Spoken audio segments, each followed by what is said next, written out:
All right, we are live. I'm going to give it a couple seconds.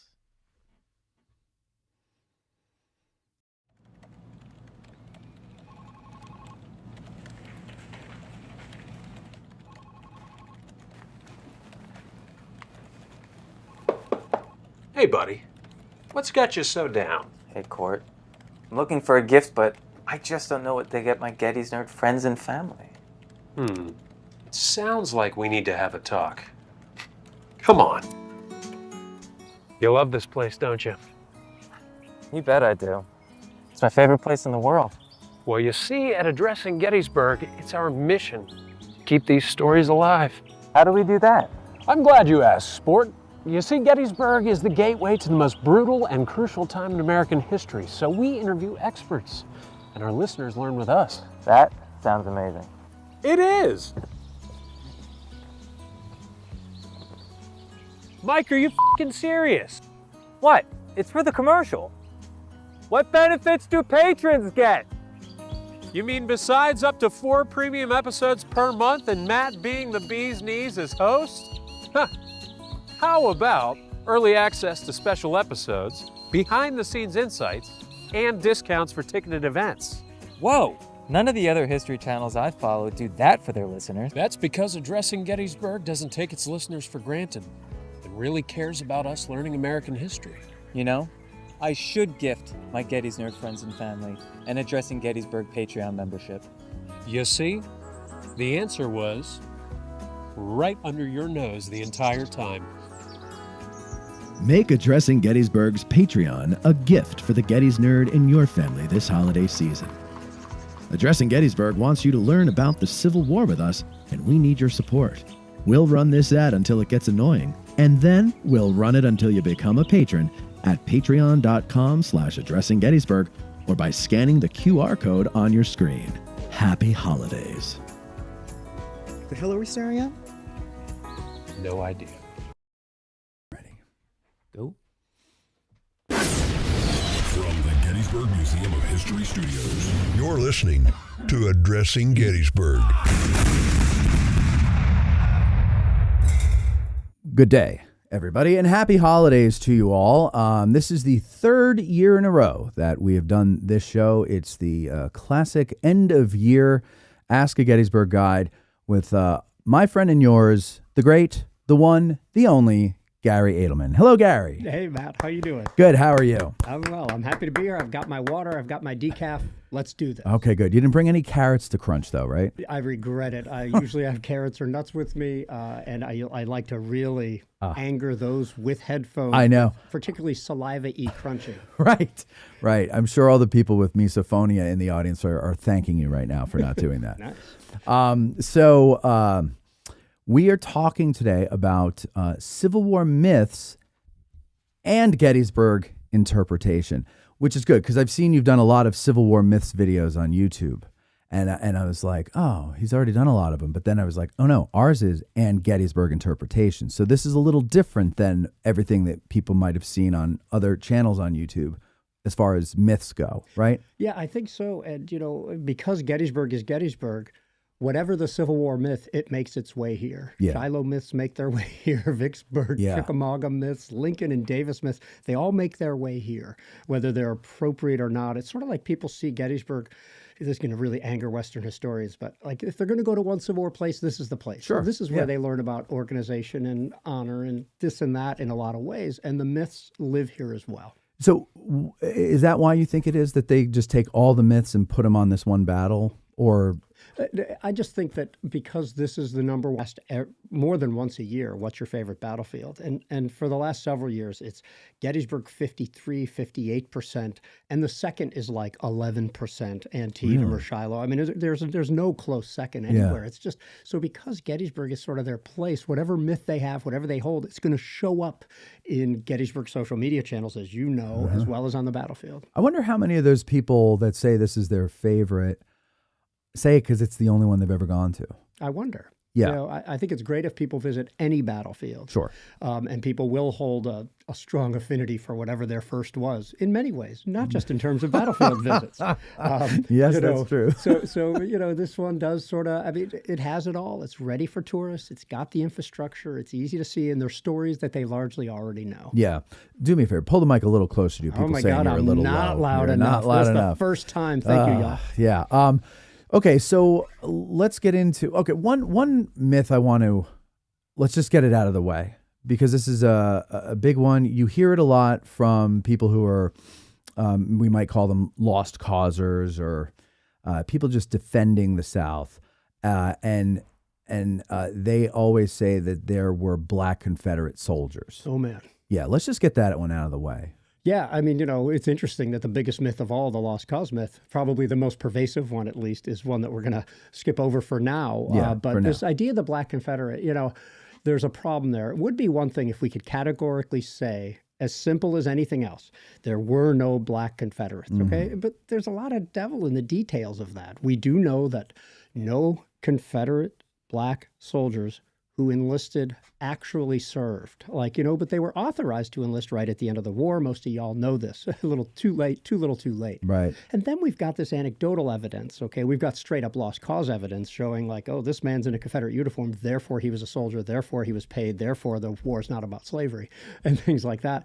But, you know, we do even in this battle, we have suggestions of people, of Black people picking up, you know, muskets and sightings of women and Confederates in uniform. The trust has gone, and we kind of compiled all of the accounts for this. So, I mean, it's like with the ghost thing. Like, you don't say, Tim says there are no ghosts in Gettysburg, right? I mean, maybe someone could still see a ghost here. The stories of ghosts in Gettysburg are made up, Right. And that's what it's like for Black Confederates. Really, they take little pieces of information that doesn't at all prove that there were actually enlisted Confederate soldiers ever actually serving.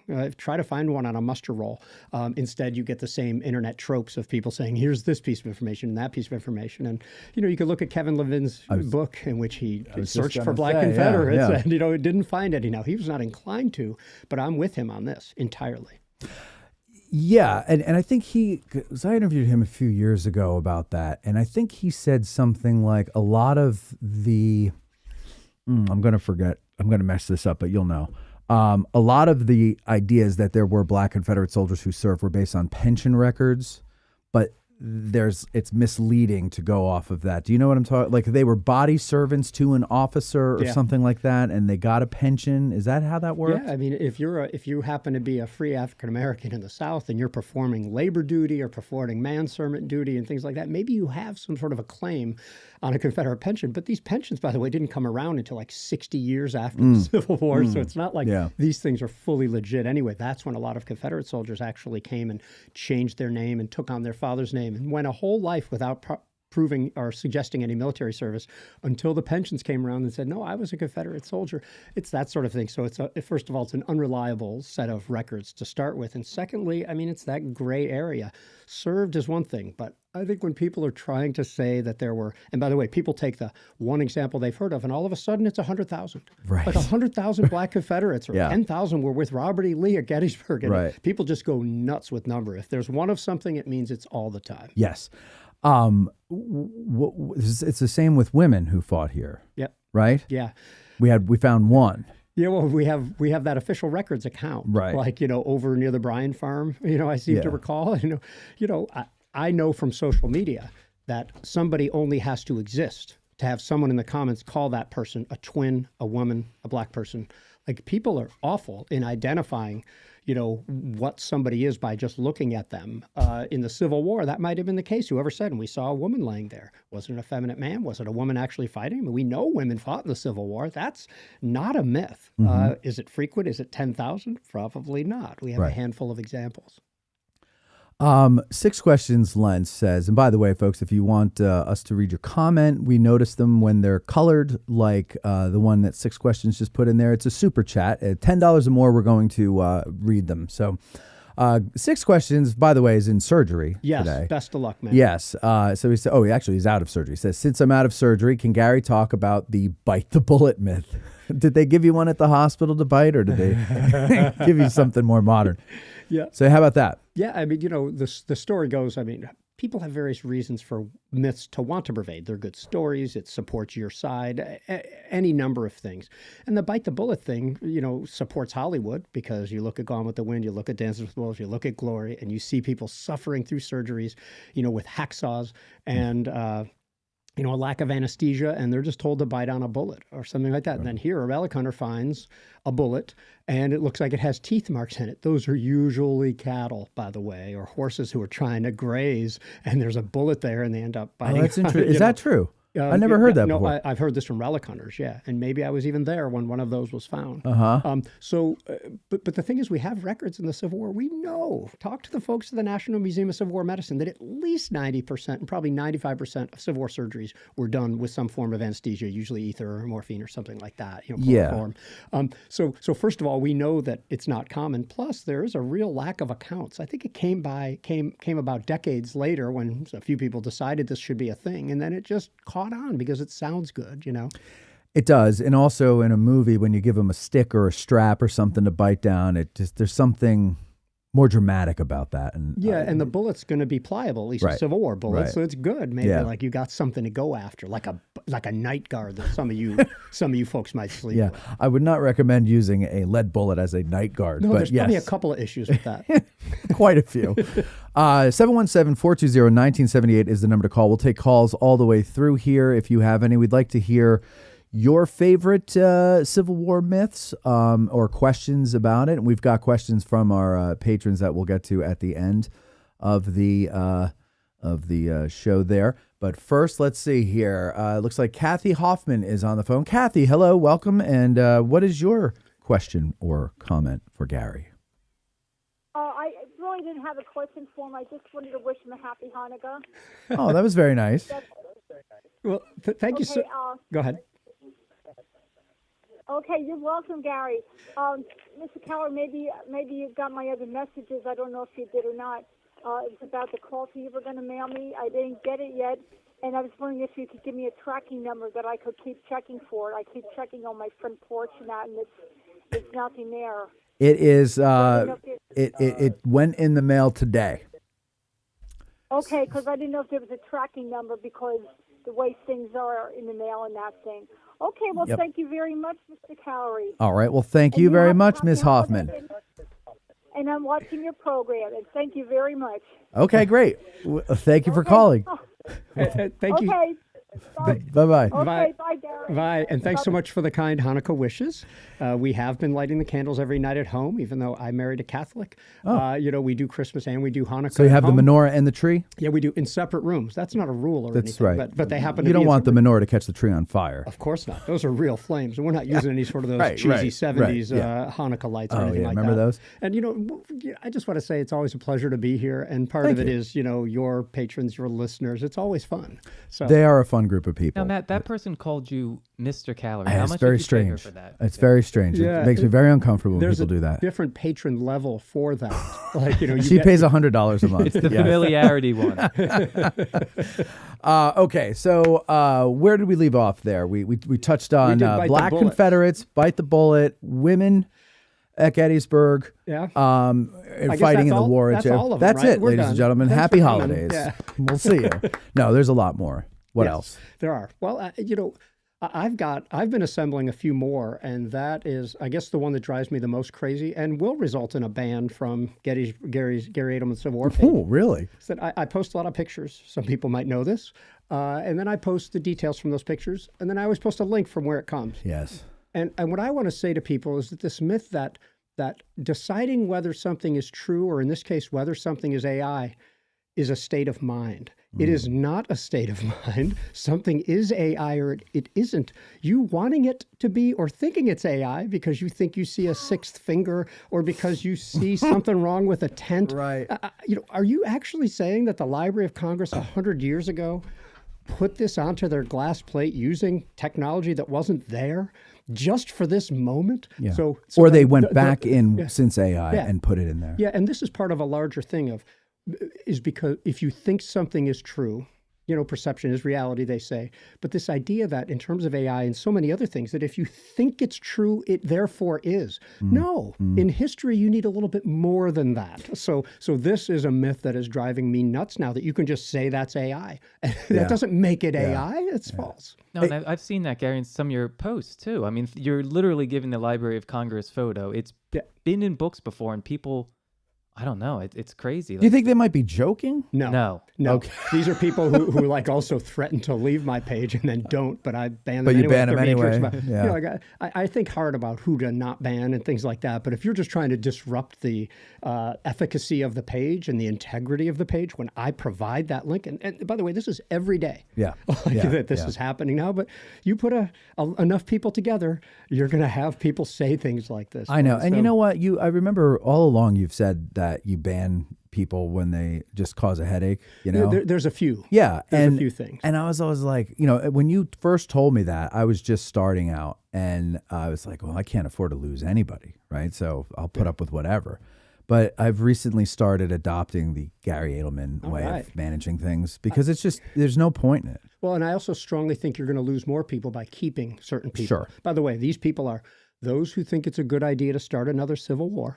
I ban them immediately. You don't get to use my page to foment another civil war. And by the way, this is a civil war page. Anyone coming should know how terrible the thing was. Thank you, My Gary. God. And it didn't go well for those saying there should be one at the time. Two, people who are jerks to other people. If you do it once, you're going to do it again. You bring in modern politics once, you're going to do it again. So those are the and then if you're a bot, like, hey, handsome, I have a question for you. I ban those right away. And I ban people every day for this, but I think it makes it a better place. There is no, there are disagreements on my page. Great. This is what we're supposed to do as history people. But the idea of a bunch of jerks on any page, who wants to go there? The first hey handsome I ever see, I know it's a bot. It's not a real person. They've gotten better. Now it's like, I have a question for you. And the profile pic says it all. Yeah. And when they're going after women, it's always like a general. Yes. General Jim Johnson. And they show a big military picture. And, they're pretty savvy. They are. They're getting better. Okay. So when you were guiding on a more regular basis here at Gettysburg, yes, what was the one myth that you just kept running into, that you just commonly run into, and probably other guides do as well? It's not just you that's getting them. But what's like the biggest one that after a while starts to become frustrating, or maybe not frustrating, but just what's the biggest one that you've encountered? I guess, it definitely changes over time. When I was first a guide, it was definitely the Gettysburg shoe myth, and that Joshua Chamberlain was the most important person in the history of the United States. Yes, Because, this was what Ken Burns in the movie Gettysburg did, and the Killer Angels, none of those people would have said that they were making something that was whole or anything like that. They were choosing characters to make a dramatic, thing. So that was definitely a thing for a while. In the 10 years later, it was really, I still deal with it. This thing, because I'm me, I think, because I'm a photo guy, people know it, or I show photos, and then people say, oh, yeah, that guy must have been moved. Because one body was moved for the last 20 years. People think everybody was moved. And by the way, we don't know because the glass plates were all lost to greenhouses. And they took 17 minutes to expose each one of those too. I mean, it's like a cascade of civil war photography myths that follow me around. It's a good problem to have, I guess. But those were the biggest ones, though. The shoes and the effects of the movie were the biggest ones that hit me at first. And then I guess the final one, that people in the Civil War were stupid or had a death wish. First of all, movies reinforce that and show you in long lines of battles, and you must think that you're smarter than these people because you would have a better way to do it. And that still follows me onto every single tour.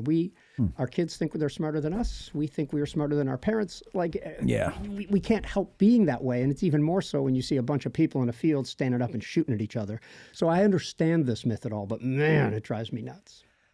The movies really do a number on any history, right? I mean, it's not just Gettysburg; it's any historical event. Most people might have heard of an event, but it's a movie or a TV show that depicts it that shapes their perception of what that event was. Yes, and we've talked about this before when you've been on.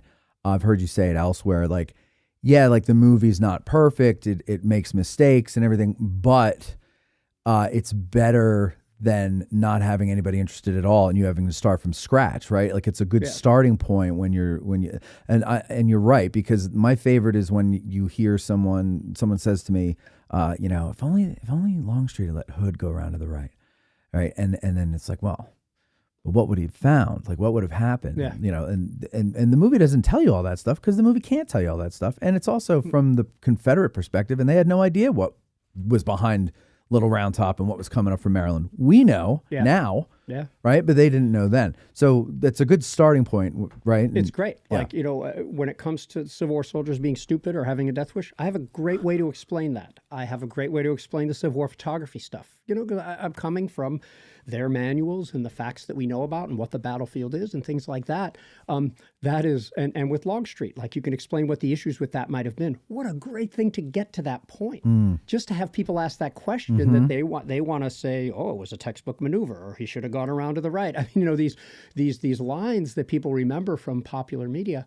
I have a very broad view about these things. I think it's great. If you spur the visit, that is success. Yeah. And I'm a big fan of Abraham Lincoln Vampire Hunter because it's entertaining if that's what it takes. Yes. You need to talk about birds and books and buildings in addition to battles in order to get people interested. That's fine. Let me give an example of this too. I don't only take a broad view when it comes to interpretive media, which, by the way, academics or people who write microhistories can, be all high and mighty all they'd like as they sell 1,200 books or 3,200 books or something like that. These movies are reached by millions of people. Yeah. Tens of millions sometimes, of people. So we should, instead of being resentful at all the damage it does, we should be pleased that it is getting more people into our subject. And maybe they'll find their way to these academic and microhistories and things like that, and even videos and podcasts and things like that. Yeah. So, today I posted a picture from an Image of War seminar, and I run into this at the Dead Sharpshooter at Gettysburg a lot. This one wasn't at Gettysburg, but it was where some graves weren't, but there used to be. It was the Lincoln conspirators, where they were buried. We have photos of where their graves were. We know where it was. And at the Image of War seminar, we asked if anybody wanted to lay down in the spots where the graves had been before they were exhumed. And, of course, some people did. And people do this at the Dead Sharpshooter. I've done it hundreds of times. Yeah. And that is not for everybody. I mean, including on my page today, some people saying this is either distasteful, stupid, disrespectful. And I understand that. Yeah. But I just think that visiting historic sites is very personal. And I've seen people get happy, sad, angry, cry.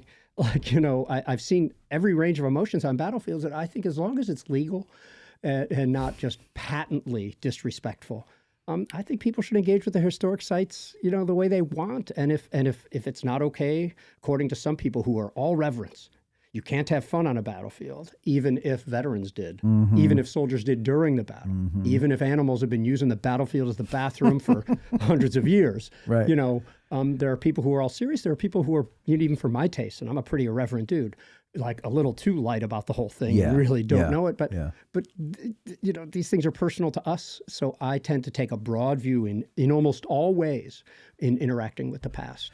That's a good idea too, because you're right. Like everybody does have a different way of not using, but engaging with the space. And like me, I'm a creative guy. So like I like to do creative things like with photography or something. Like I used to, when I was into photography, like I would come down here and all I would do all weekend when I would visit was take pictures. And they never went anywhere. Like I never did anything with them. I just liked taking pictures of the place. Yeah. And that's how I connect with the ground.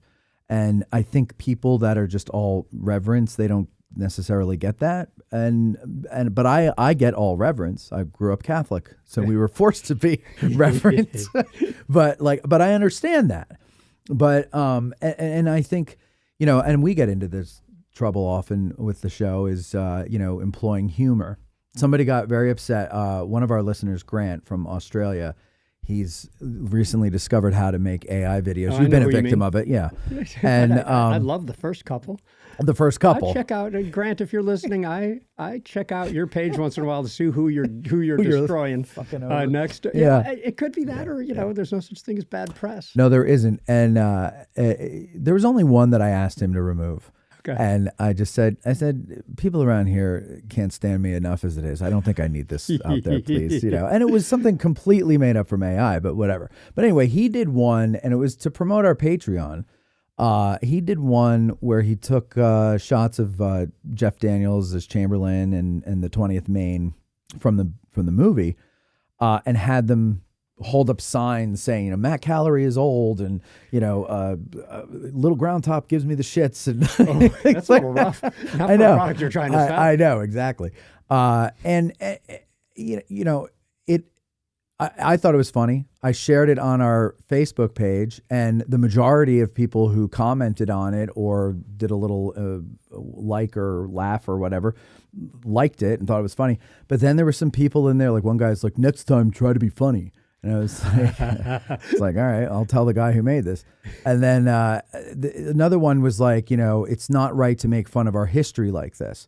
And I go, well, it's a good thing we're not. This is a movie, and some people seem to almost have like a religiosity to the way they approach history, to the point where you can't criticize it. You can only be in awe of it. You question what we've been taught about it. If you do, you're a revisionist historian, or you're woke, or you're this, or you're that. And I don't have an understanding of that mindset, number one, and number two, I don't have a lot of patience for that, and it's very hard for me to deal with that. Yeah, I definitely get that. And, maybe the idea of telling somebody how to feel or act is the bad premise in the first place. I think that's bad in any field, right? Yeah. But I do think you can ground yourself in history in order to do it. Now, that's a whole different thing than ethics and comportment and things like that. But if you ground yourself in truth, to the degree that you can, I find that's a good place to be able to school people when they need it, or to speak with authority for something that none of us were ever at. By the way, every month somebody thinks they're the first person to think of it. You weren't there. What do you know? No, you're right. I wasn't there.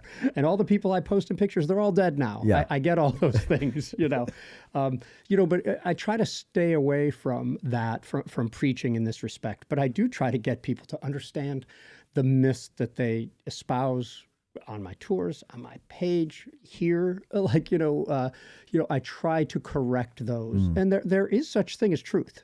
People, there is. Between the political environment we're in, where the truth has been under assault for a while, and how academics think I should question this, and some public historians too who are like that. I mean, I can say with certainty that this microphone I'm speaking into is not made of living birds. Can we agree on this, right? It depends. See, I'm getting skepticism already. I don't know. I think it's AI. Exactly. And that's what it is for how long now? For maybe the last 20 or 30 years. It's like the quip. Well, there's my truth. Yeah.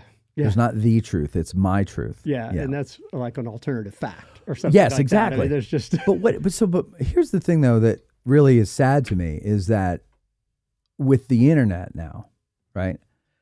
We have all the knowledge of the world at our fingertips.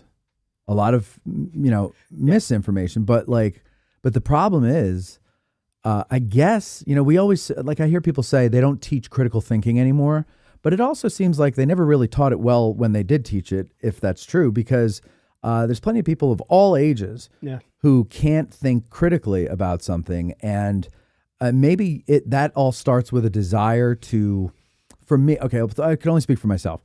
I don't want to believe the myths of the past, right?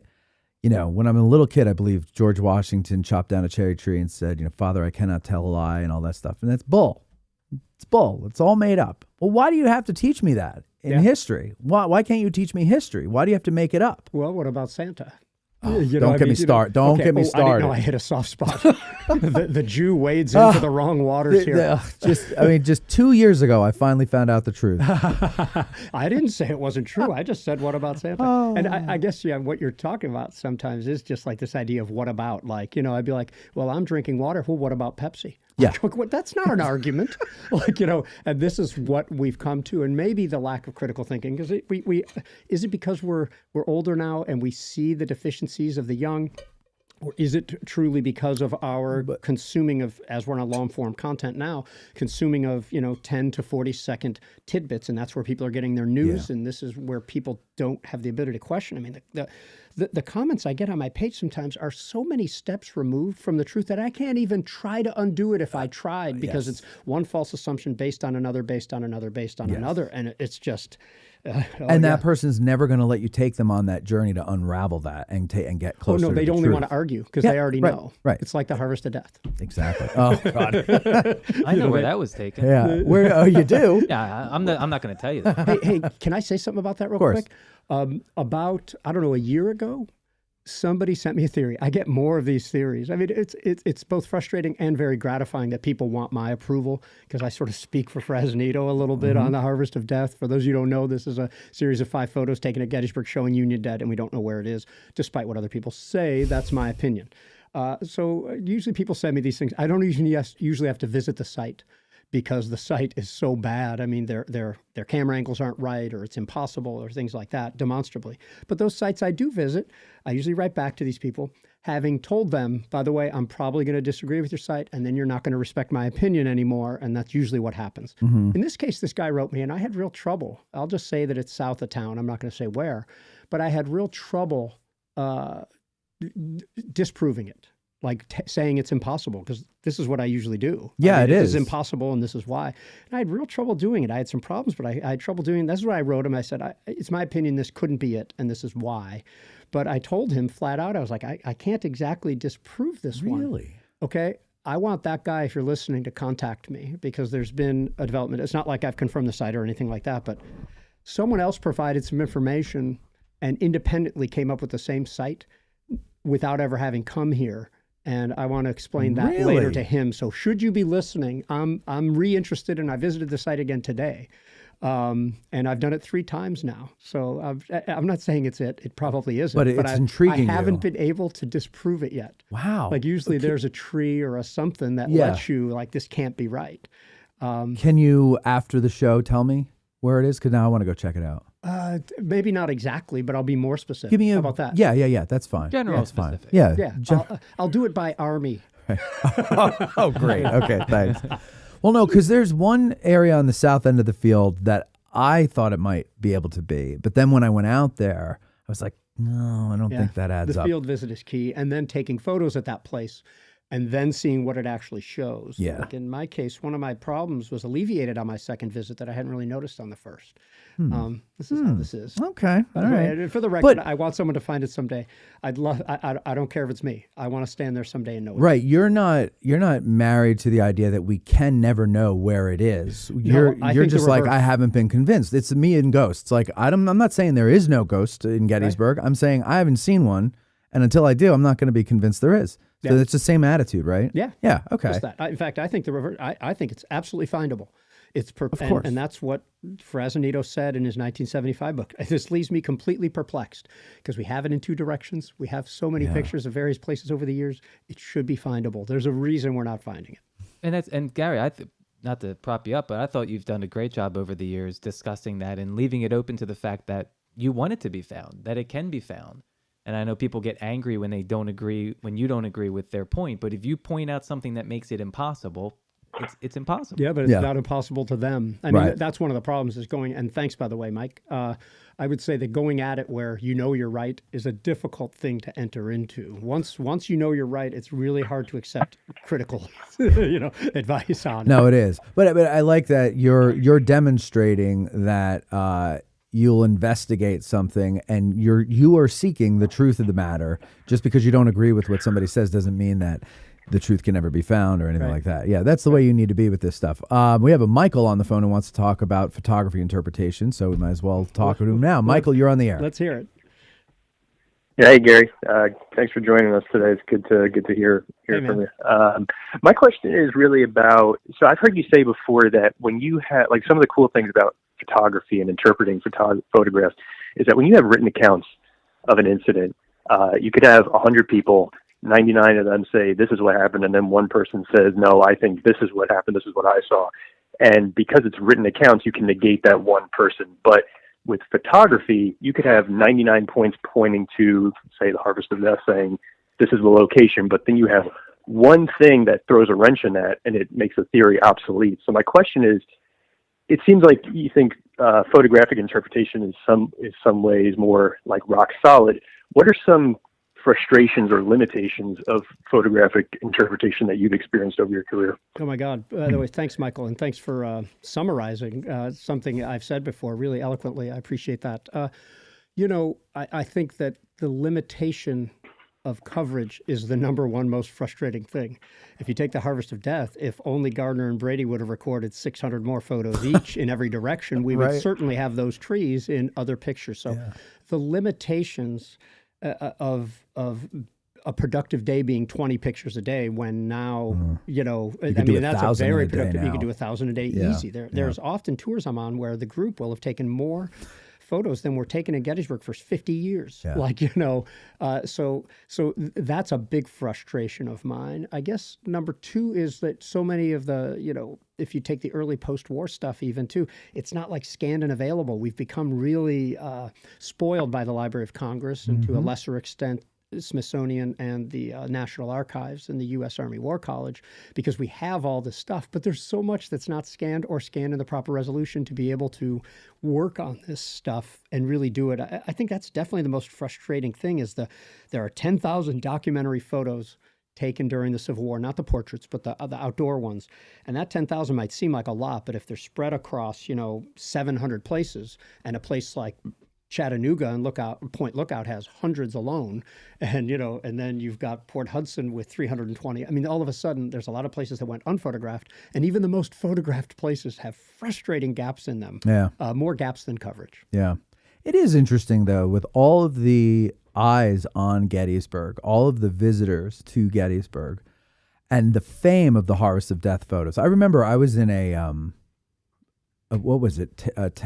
Radio and television class. Like it was intro to radio and television in college. And the professor, I did not know this prior to, but this is the day I discovered, was a big Civil War buff. And he holds up a picture of the Harvest of Death. The photo's laying out there, the guy with the bloated belly and his mouth open and everything like that. And he goes, and I forget what his point was, but it was something about how, it was photographed and the war was photographed and everybody saw it and it brought the war home and all that. So it's a famous photograph and there's a controversy over where the hell it was. And I'm so shocked that nobody has really been able to definitively, but I don't think anybody ever will. See, that's the thing. I think people want it to be a controversy. I think there's very few of us who actually want to know where it is. I think everybody else wants to know where it is if the person who comes up with good evidence agrees with them. Yeah, the popularity contest bugs me. Like, I like them both, but I like this one better. No, it's either 100% right or wrong. Right. And, so what I would say, though, is that, until Frazanito, nobody was really studying this as a field. Who took what, when, where? Like, a few people were, taking old photos and lining them up. Like the dead sharpshooter, was, known to visitors a long time before Frazanito. That he was moved was even pre-Frazanito. But the idea of studying it as a topic is new, and it's not surprising, therefore, that the Harvest of Death is completely unknown because people weren't doing this as a field. If it was only now, and people, by the way, had to rely on books. After 1911 and before early 1900s, they had to buy the stereo view just to take it out somewhere. You only had a woodcut, so it's no surprise. Yeah. How about you, Michael? Where do you think the Harvest of Death was, since we're on the subject? I am remaining completely open-minded at the moment. I'm just here for the journey. The whole line from the journey in time.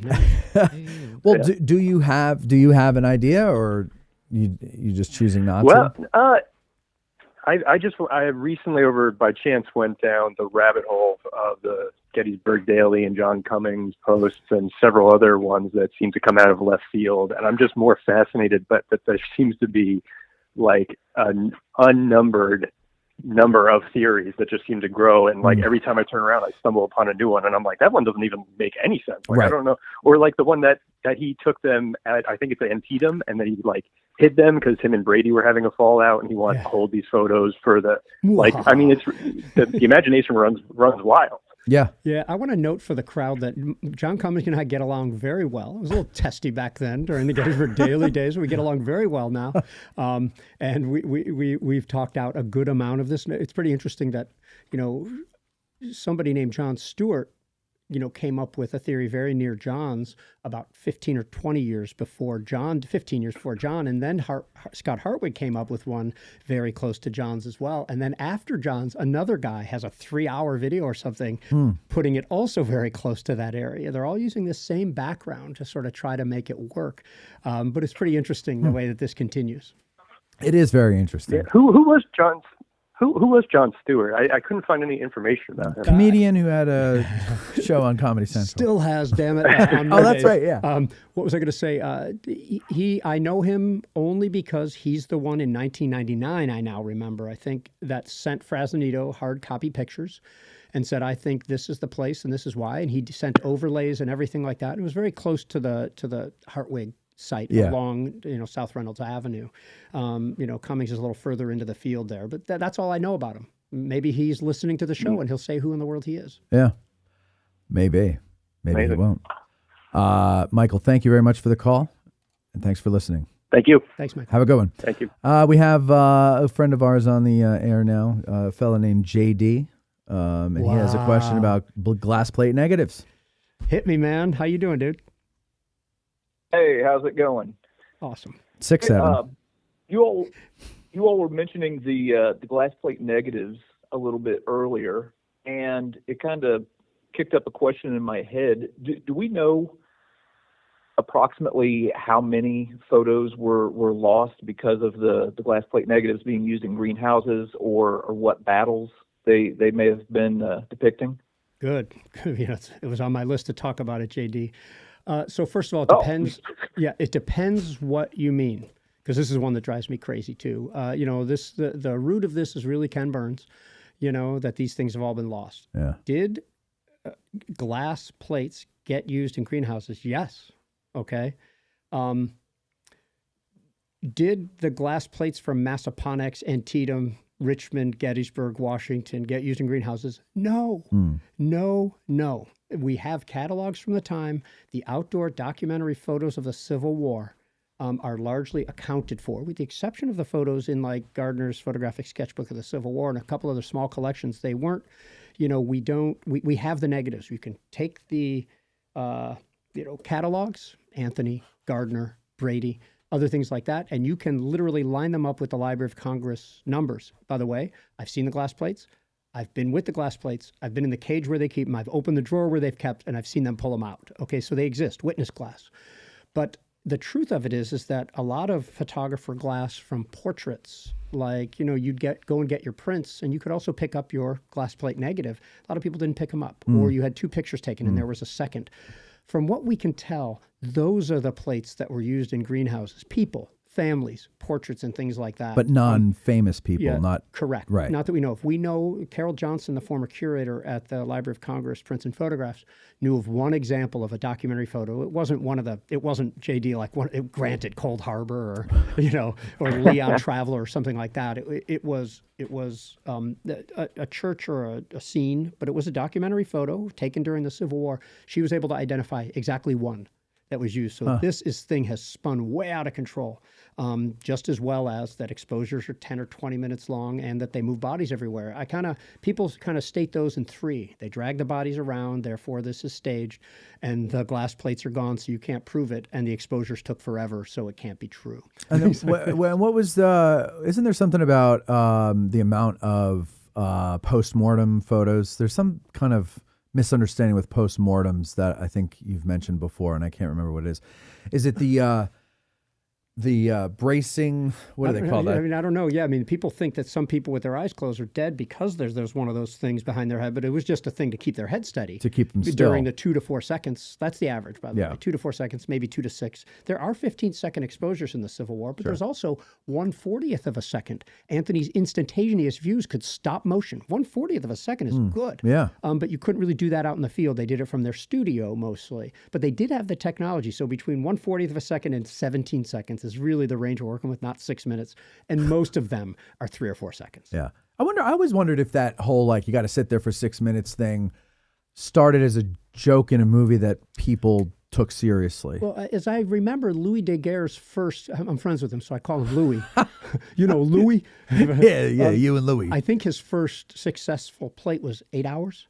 So, I mean, this was like... But that was early. That was 1839, and it had come a long way since then. All the technology got a lot better. So we're talking about the 1860s now.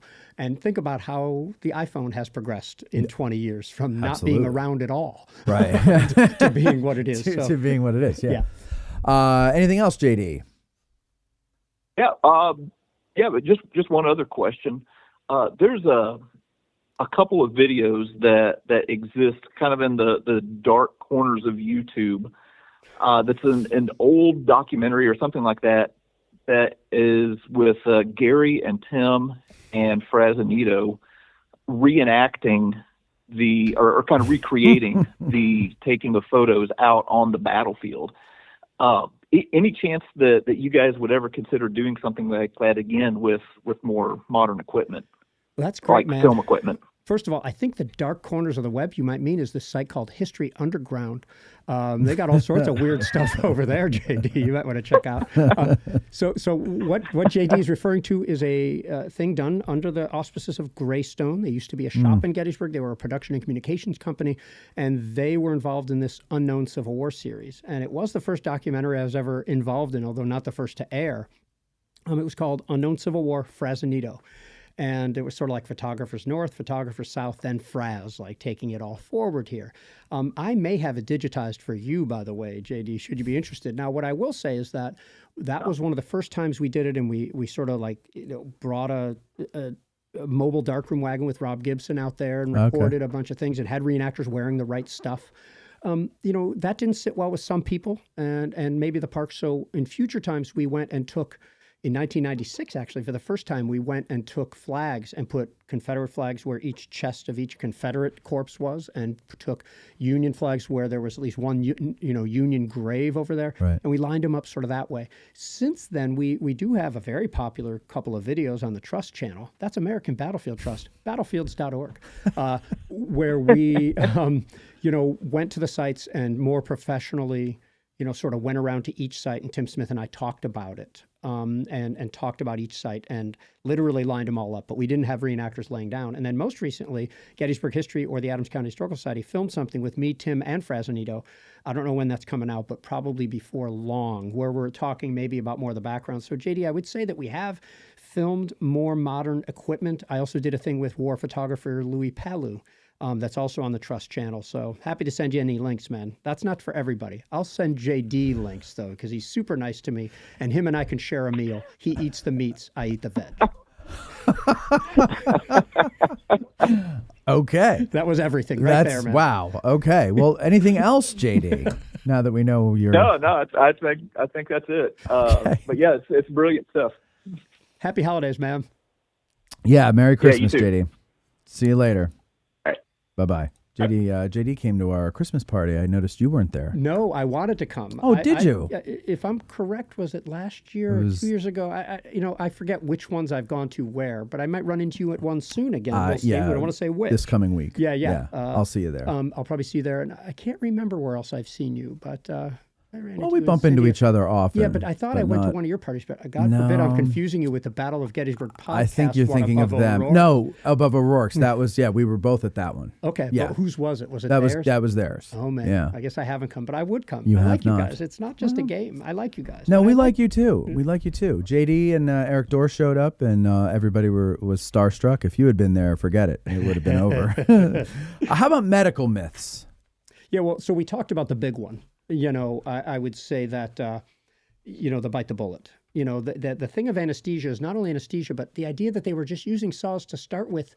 They had these instruments, extremely different types of sharp blades, where they would carefully, once the anesthesia took part, they would cut away the skin, leaving a flap so they could tie it off, and then carefully cutting away the muscles. So the actual sawing is just the bone. Right. A second or 4, Right. depending on which bone it was. Right. Okay, these were very sharp instruments and everything like that. So even beyond the anesthesia, the idea that they're sawing through flesh is just crazy. That drives me nuts in movies when they do that. Yeah, and I guess it's not so much a myth, but that it goes with people's modern superiority that we all feel. Again, they had a death wish. We want to go back in time and tell people to wash a saw. Okay, wash that saw. Or, I posted just the other day, what would you bring back from the past, from the future to the past, like disinfectant wipes.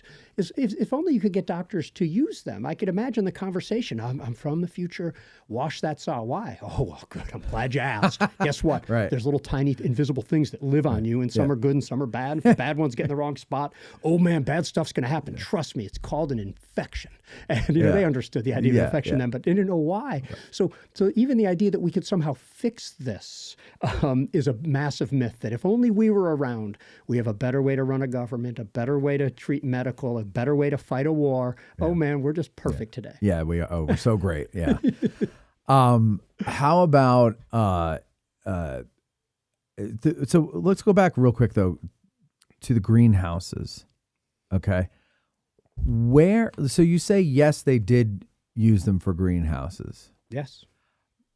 So do we have like overwhelming evidence of that, or where does that come from? Well, there's a few actual pictures, and first of all, they say there's a shred of truth in every myth. Myths don't come from nowhere. Sure. Like usually, there are elements of almost every myth that you see how careful. I don't know if people consider that careful, but I think I'm being careful in saying, well, the Black Confederate thing and the women thing and the camera stuff. Like I get it, they did move one body. Doesn't mean they were moving all of them. So we have some pictures, and that's what Ken Burns did. He focused in on a greenhouse and zoomed more and more, and you could see humans in it or whatever. So we have enough of that evidence. Plus, my guess is, no, not my guess. I recall newspaper things about photographic firms being liquidated and being sold for this purpose too. Okay. So that was a thing in society at the time. It was really good glass, and they needed it for something else. If the photographer, so maybe it went at a better rate for greenhouse people who could then do the manual labor and scrape the stuff off or something like that. Okay. All right. Very good. How about Lincoln? What about him? Well, I mean, Lincoln is the most quoted man on the internet, and most of it is not stuff that he ever said. Did you say Abe Lincoln? Nice. There you are. Thank you. Finally, I've been. We recorded that a few years ago. 5 years ago. And I want to say that's from Men in Tights. Yes, Robin Hood Men in Tights. And I thought I remember the quote. After I did that, I went back and watched it. It's a guy named Blinken. And he says, "Hey, Blinken," and the guy says, I thought he said, "Did you say Abe Blinken?" But no, he says, "Did you say Abe Blinken?" Like, did you say Abe Blinken? Like, it was a totally different accent than the little sort of churlish, like good old cheeky monkey one that I did on your. Oh, yeah. I totally botched the accent, is what I'm saying. It wasn't, "Did you say Abe Lincoln?" Right. So yeah, you're right. Blinken had more of a Mike's Mr. Expert on English accents. Let's do a Cockney, Mike. No. Do Birmingham. No. So he was like.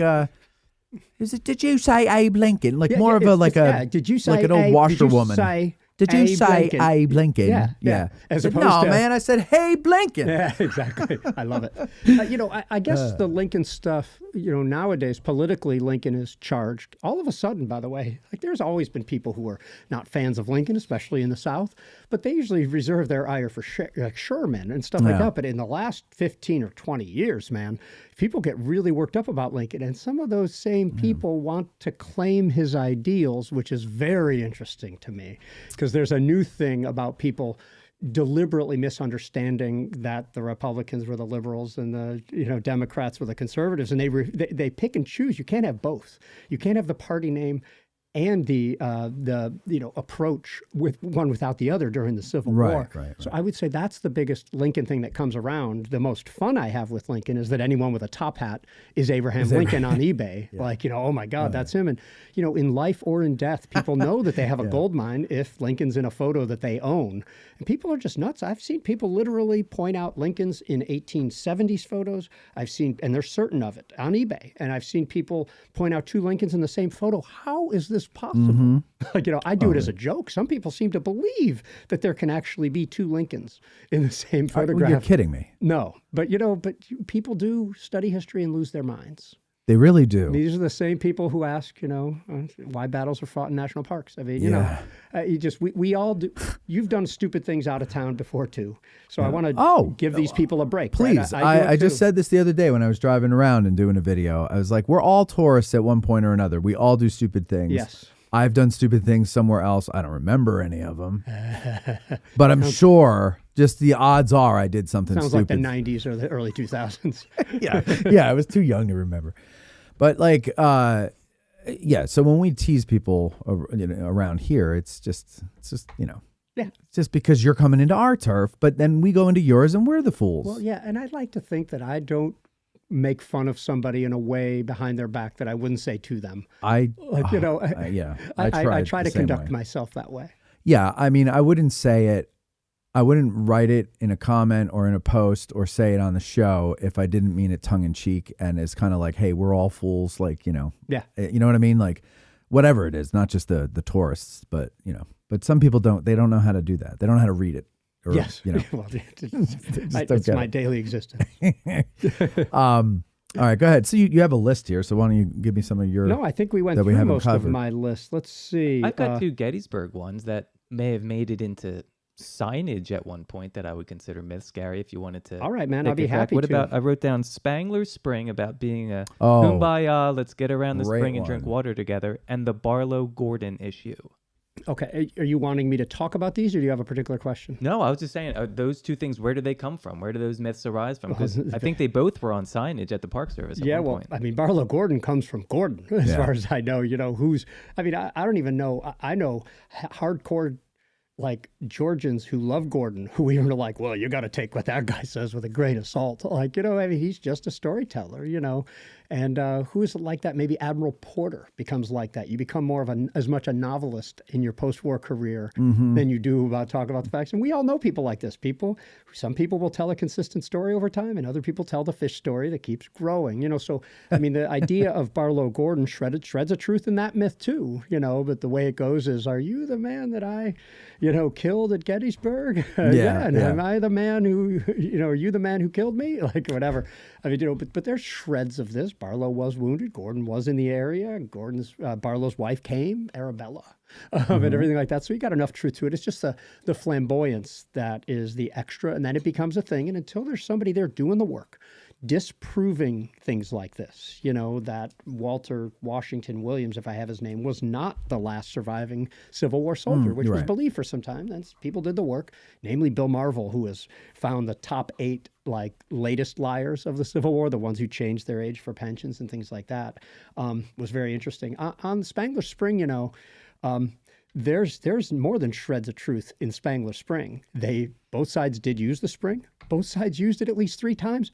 At once, but the myth is that they knew they were there and they fraternized and got together. And I would say a myth like that, whether Park Service or not, grows because what a great story. Yeah. In the midst of a great battle, in which, by the way, people take care of enemy wounded pretty tenderly once they took care of their own. So why would it be crazy to think that changing coffee and tobacco on the Rappahannock, why not drink the pellucid, clear, crisp, tasty waters of Spangler Spring on the evening of July 2nd? Luckily, we have the accounts where all 3 of those accounts say they had no idea they were in the presence of the enemy till they spoke in a certain way, or something. Did you say Abe Lincoln?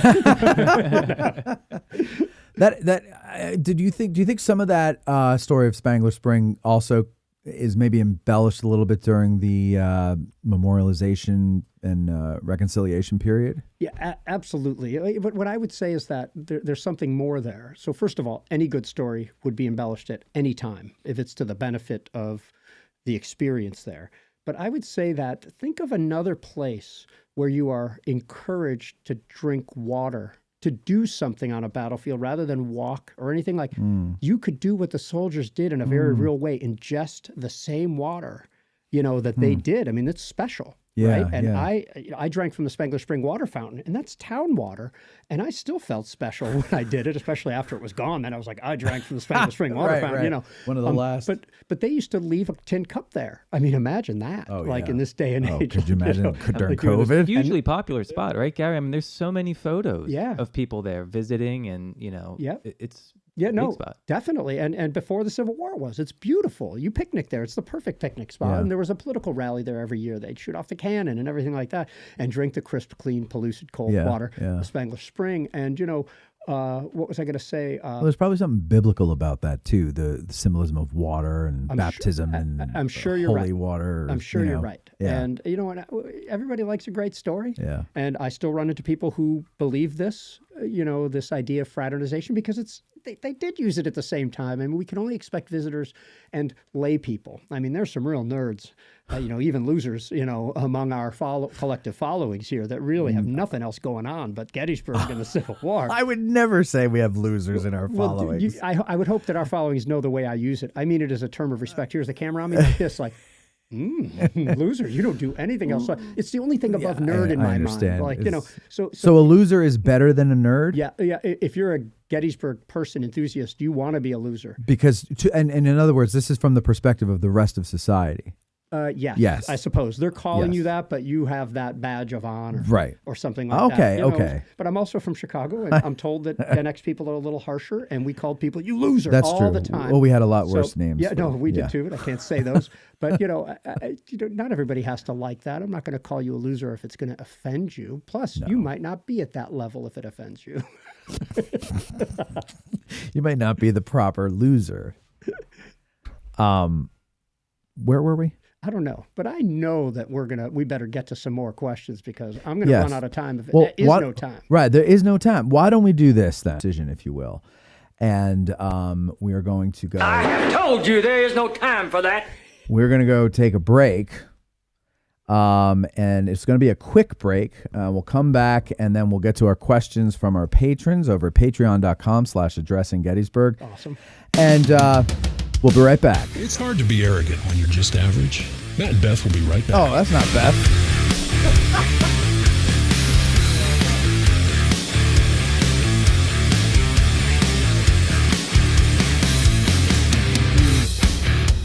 A minute or two? At Digital History Pioneers Foundation, we are about grassroots history on digital platforms. That means we are about podcasters, documentarians, YouTubers, and even TikTokers. All of these creators are out there trying to share their love of history with the public. They don't need ideas, they need funding, both from viewers and corporate donors. DH Pioneers' initial funding focus is on the Civil War era, with a special emphasis on the Addressing Gettysburg podcast. So be a vital part of the unique content Addressing Gettysburg has in store by donating at dhpioneers.com and help bring your love of history to the people. Digital History Pioneers is an IRS Section 501c3 approved charitable corporation that makes any donation tax deductible to the fullest extent of the law.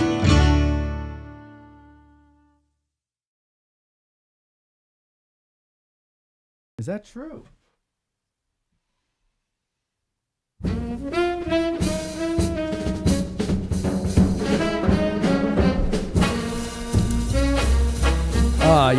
Ladies and gentlemen, you love coffee. Everybody loves coffee.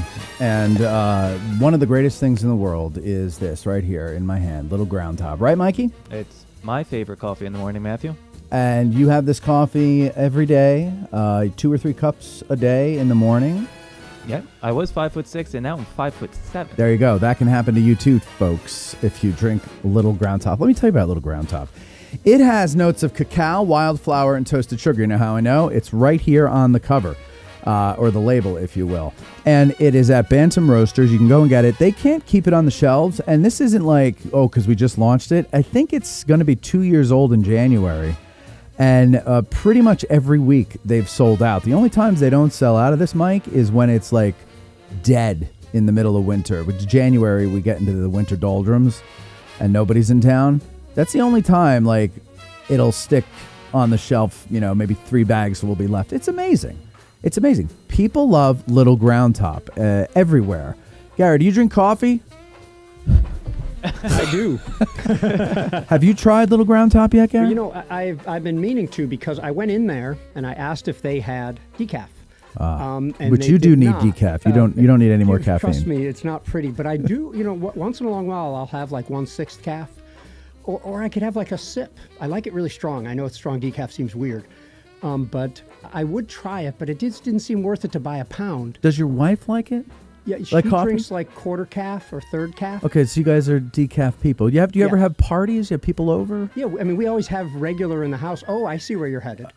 I mean, we do go through, regular just at 1/5 the rate. Yeah, okay. So we're you big do coffee have regular coffee in the house? Always. Okay, good. Then I can give you this bag of Little Ground Ooh, Top. I can't wait. I will report just trying to back see if on you'd your like website. it. Thank you very much. Little Ground Top. Thank you.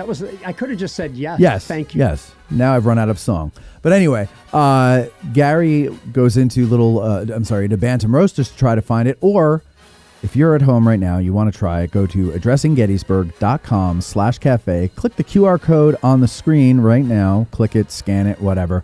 And that's it. Little Ground Top. Fight the battle against being slow with Little Ground Top, bro.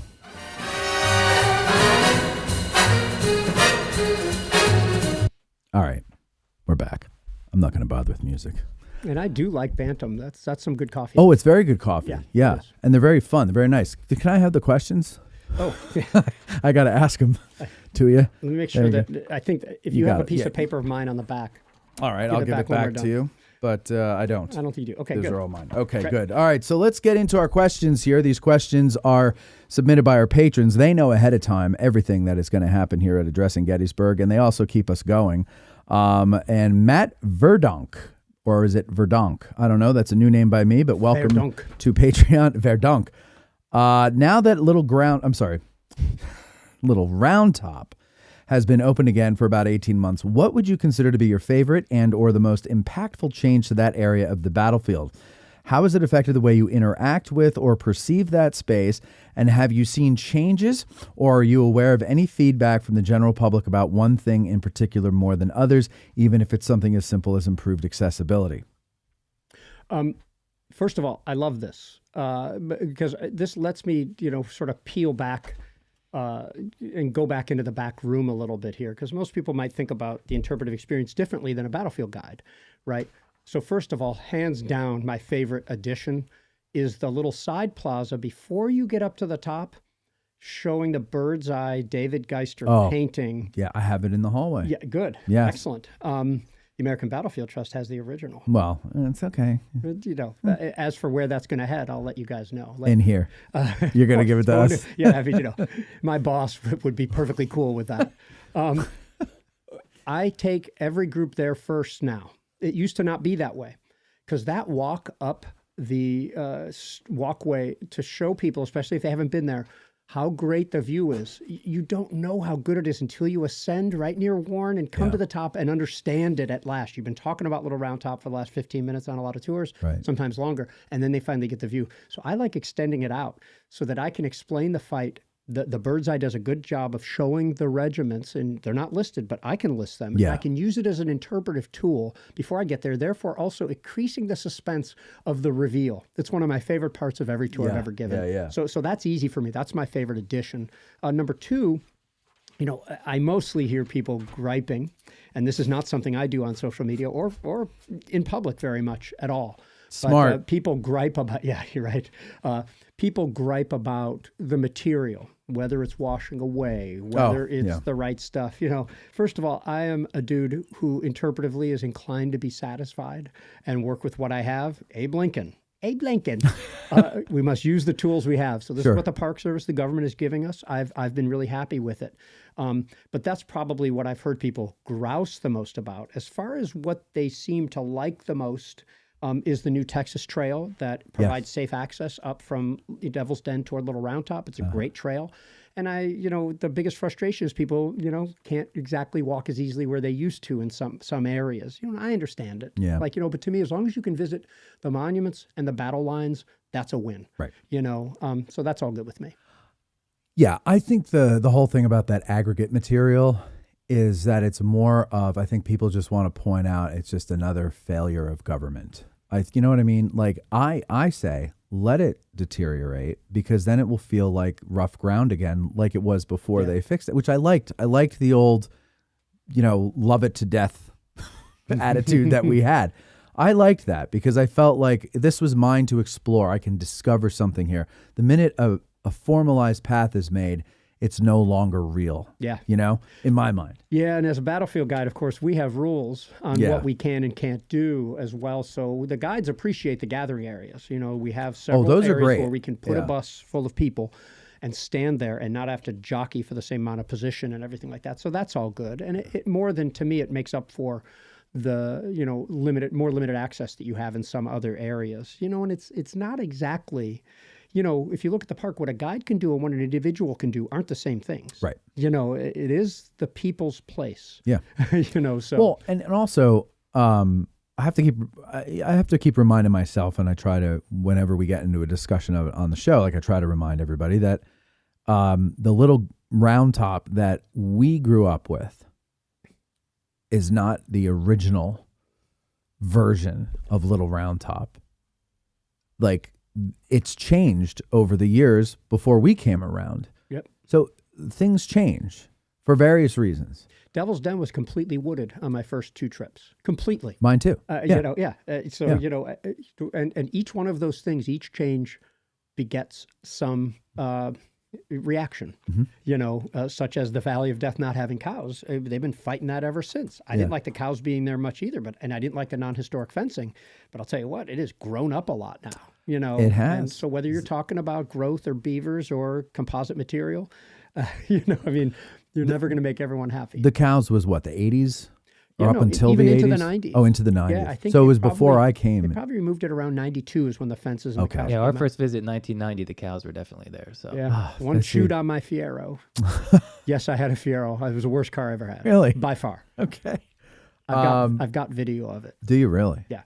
What made you want that? Or was it like I thought it would be fun and sporty, Mm. and it was affordable too because it was like the worst car ever made. Yes. But it turns out they didn't handle that well. They weren't fast, and nobody could see you, so it was pretty dangerous. But I drove that terrible thing out to Gettysburg like 5 times from Chicago.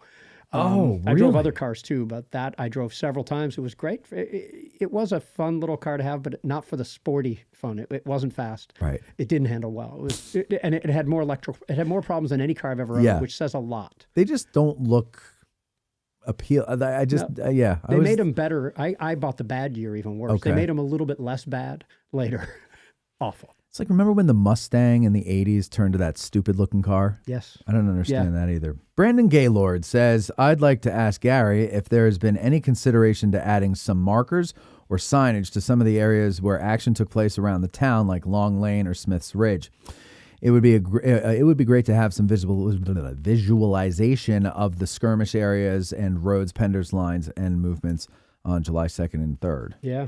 So I deal with questions like this quite a bit because the trust gets a huge volume of mail. Yeah. People wanting us to interpret certain spots. They also complain about other people's signs, you know, and want us to do something about it and things like that. What do you mean? Like, you know, they'll talk about a sign put in by some partner group at South Mountain or Petersburg or something. They want us to fix it, even if it's not our sign. Oh, okay. And that's what I'm going to say to you, Brandon. You know, these things start with the landowner.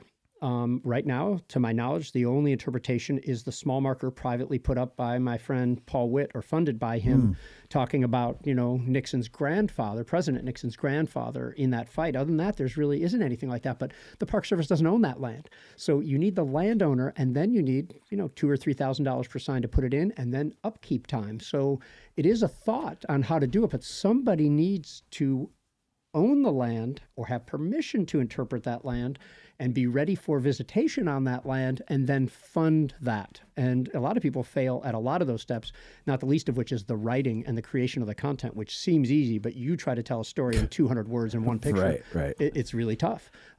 Oriented so that people are looking at what you're talking about. It's one of the most challenging things that I have done at the Trust is creating those things, but it starts with landowners.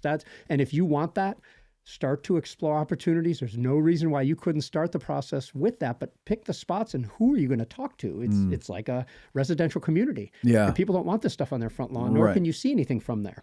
Well, that's a good point too. But then the people are going to have to deal with looky-loos on their front lawns reading the markers. Because you're right. That's Long Lane is a neighborhood. Now the park does, talk about that a little bit near their 8th Ohio tract, the old Home Sweet Home Motel. Yeah. And the Trust will, before too long, interpret Pickett's buffet after the trust takes the building down. Again, he wanted to sell to us, and we bought it, and we will take it down as planned. But we're going to more focus on Pickett's charge. I mean, when you're standing there, the focus is on Pickett's charge. But we might pay some lip service to it, so there might be a little bit of that. In a perfect world, the whole story could be covered at once, but that's also better to do on video than on a sign. Yeah. I think we might have talked about this briefly last year, but if you recall, well, as you know, I should say, the Camp Letterman, what was left of Camp Letterman, is now becoming condos and an Aldi and God knows what else. And a lot of people are upset about it. And, a couple of years ago, I might have brought this up to you because a neighbor of mine at the time, this is going back 3 years, he came up to me one day. I was getting in my car, and he's like, "Hey, Matt," and he's like, "Oh, they're gonna put the stuff over there at what's it called? And they're gonna put condos and gas stations and supermarkets." Is this his real voice? Yeah. Awesome. Yeah. Okay. No, it's not, because he never shuts up. Anyway, nice guy though. But anyway, so he's like, you got to talk to your friend Garry there and get him to get the trust to get that land. And I was like, but they don't do that because they're the American Battlefield Trust, not the American Hospital Trust. Yeah, but they should. Yeah, but that's a battlefield. It's a part of the battle. I do understand it for what it's worth. I do. It's painful to pass, and the trust passes on dozens of otherwise viable sites a year because our mission is battlefield land, and not just battlefield land, where they fought. Now, we'll buy a headquarters if there's also fighting there. We'll buy a hospital if there's also fighting there, Yeah. And things like that. But one of the reasons the trust is successful is because we are razor focused and we're really good at one thing. Now, we can educate people about Camp Letterman, and we can educate people about a camp, a hospital, a prison, all important things, but that's just not what we do, as you already said. And trust me, it's tough. As history lovers, it's tragic seeing what is happening there, and especially given the decades-long attempts on various levels to try to preserve it.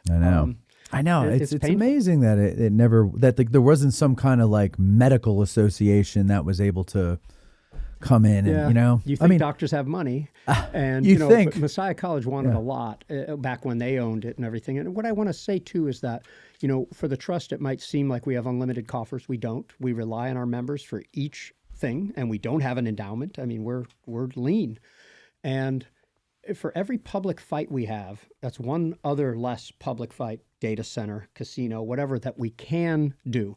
And every land we buy, if you spend, $400,000, that has to be raised from our members, and that's one less appeal we can send out for Shiloh, Olustee, Chickamauga, Vicksburg, Perryville, Nashville, Franklin, whatever it is. So there is a limited number of bullets in our gun, and we have to use it according to our mission. Real quick, let me go over here. We have a super chat from Andy who says, "Merry Christmas to 2, in parentheses 3 guys who've entertained me so much for so long." So who's the third guy? Am I the third guy, or is Mike the third guy? You're the third. You're the That's parentheses. What I thought. guy. Yeah. I'm always parenthetical. I was going to take it on my own chin and say, you guys are always on the show, so you probably entertain them more. more. But you have a wider reach. Maybe, and I've never seen Andy's name before, so I'm going to guess he came in because you put the Well, hello, Andy. I knew you were a fan. And then Bought But Not Watched says, "I'll raise it another $10. He only sent in $4.99, which is breaking our rule, but I'm going to read it anyway because it's funny. He says, "I'll raise it another $10 more if Garry tells us a general area where the proposed site of the Harvest of Death is, so I can go and see."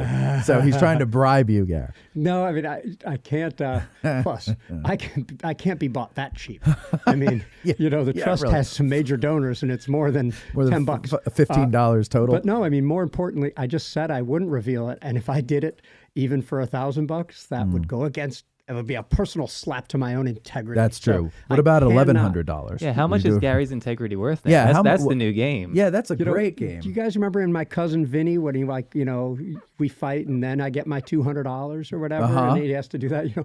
Until I see the cold hard cash in front of me, we're not even going to have that discussion. That's true, because it would be lying if I told you I had anything. Okay. Matt Gillespie says, during my last trip to Gettysburg while on a double-decker tour, the licensed battlefield guide said holes had to be drilled in the floors of the Christ Lutheran Church to allow blood to drain. I visited many Civil War hospitals and have seen many blood-stained floors. I've never seen holes or evidence of plugged, repaired holes. I don't believe draining spilled blood by drilling holes makes logistical sense. I'm so with you on this, Matt. One could clean up the mess by other means in the length of time it would take to find a drill, not to mention the floor would have to slant, thank you, toward any hole drained or any hole drilled. Is there truly evidence of this practice? I've always been a little skeptical of this story. Yeah, this is one of those to me, and thanks, man. You're welcome. Well, I meant Matt. Oh, Matt Gillespie, okay. but thanks to you as well, Matt. You're welcome. I think the only person that would want to believe this is the one who wants to. Like, it's one of those things. Now, if you went up there and there were bloodstains everywhere and they've been tested and there are holes in the floor and there happen to be divots, like kind of like a sink that would work that way, then, okay, we can start to believe it. But here's the deal. We can't prove that there were never holes in the floor or something like that. But there is nobody who thinks that surgeons are working up to their knees in blood. No, there's no account like that. Now, apparently, Greg Coco once, who was the sort of, godfather of Gettysburg aftermath, someone I knew pretty well, by the way, once in a talk said like something like they were working up to their knees in blood. What his intent seemed to be is that the blood was splattering. He had blood on his smock and up to his knees and things like that. Okay. And I think some people have taken it to believe, much like the burial trenches at Culp's Hill, like near the top of the hill, that just take on their own life. And it seems to be this. Now, by the way, if you were to ever need a drain, it ain't for the blood. It's for all of the water you're pouring on the floor to help clean up the blood. So first of all, the actual myth that they drilled holes to drain the blood can't be true, especially in the absence of pure evidence. Right. Okay. Now, is the guide like on solid footing to say because Greg Coco said the blood was that deep and then he heard about the, holes in the floor and maybe saw some holes in the floor? I've never seen them. Or I don't know anything about that. And where would it go? Into the next room below it? Exactly. Like, where's it draining off to? So then how do you get the blood out of the basement? But I do know that, when I was first a guide, I said that Little Round Top, the loss of it might have resulted in the Confederates, winning the Civil War. I mean, I ascribe to myths as well. I mean, until you take the time to read about them or disprove them yourself, we all do it to some extent. And once in a while, you're going to be captured on tape, like this Greg Coco thing about blood up to his knees. You spit out 100,000 words, you're going to make some mistakes or espouse some myth at some point. So again, I'll take this broad view. This isn't destroying anybody's interpretation. In fact, Matt heard the story and is interested enough to ask us today about it. But I think that's got to be myth. It's just got to be myth. No, I'm with you on that. And then it is interesting, though, because a lot of guides that we have on the show say, oh, yeah, I used to tell this on tours all the time, and now we know it's just not true. And I don't know why my mind goes here, but I always think, those poor people who died before people started questioning all these stories we've been told and finding out what the real answers are. Like, they died thinking the Civil War was this thing. Ignorance is bliss, man. It is, I guess. Hey, what else was I going to add about that? No, keep going. Okay. Ken Miller says, what interpretive challenge, specifically at Gettysburg, do you think guides and historians still struggle with most today? Is there a myth that you once believed early? Okay, you just kind of answered that one. So let's just go with that one here. Well, what do they still struggle with today? Or struggle with most? I mean, to me, the biggest struggle, even for somebody who can read the room, and by the way, hello, Ken. Good to hear from you again, man. I think the biggest struggle is making it relevant for your particular customers. Rare is the group that says, I want to come here, I want to learn about the Third Corps, I want to focus on Ward's Brigade, and I'm from Indiana. Like, where you could really take this. That's rare. Usually you have younger people and older people, kids and families and things like that, and you're trying to make it relevant and tell a story to people with a varied level of understanding and preconceived notions and different interests. That is by far the biggest interpretive challenge. If you go off and tell a solely military story to people who have no interest in military, you have failed.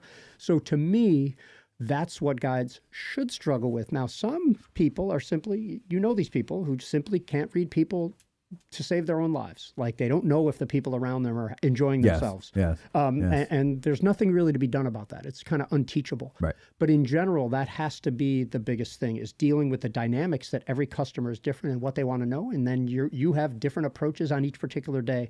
It's not a particular frustration of anything to do with history. It's an interpersonal challenge, which I would say is my biggest one. I think I'm good at it, but it's not easy, giving these tours for 4, 6, 8 hours with a group of people all the time. Well, especially if it's a huge group. Yeah. And you gotta. All my groups are big practically. Yeah, exactly. And so how do you can't possibly be able to read everybody in a group of 150. Yeah, right? no. So you just have to. Yeah.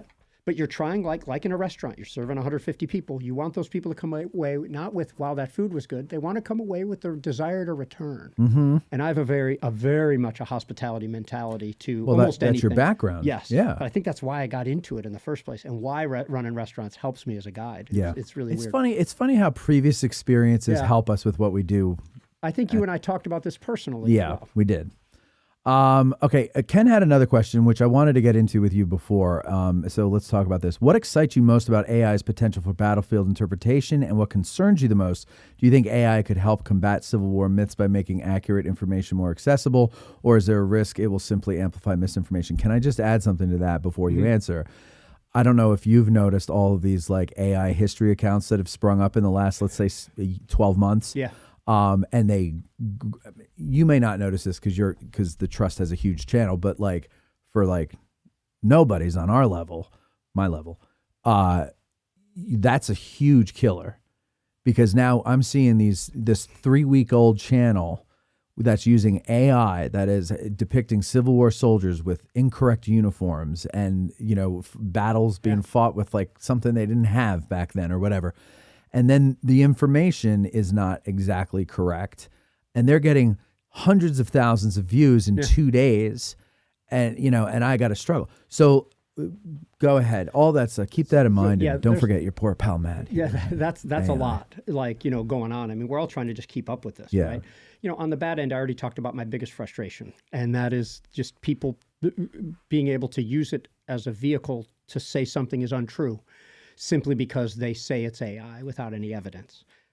Secondly, what I would say is that, some of those same people, those same accounts are stealing my then and now photos, taking my caption, feeding it into AI, having it rewrite it, mess it up, and then post it and get a whole lot of views. I report those people, by the way, those pages. It takes a while, to Facebook, but I take that personally. I don't like it.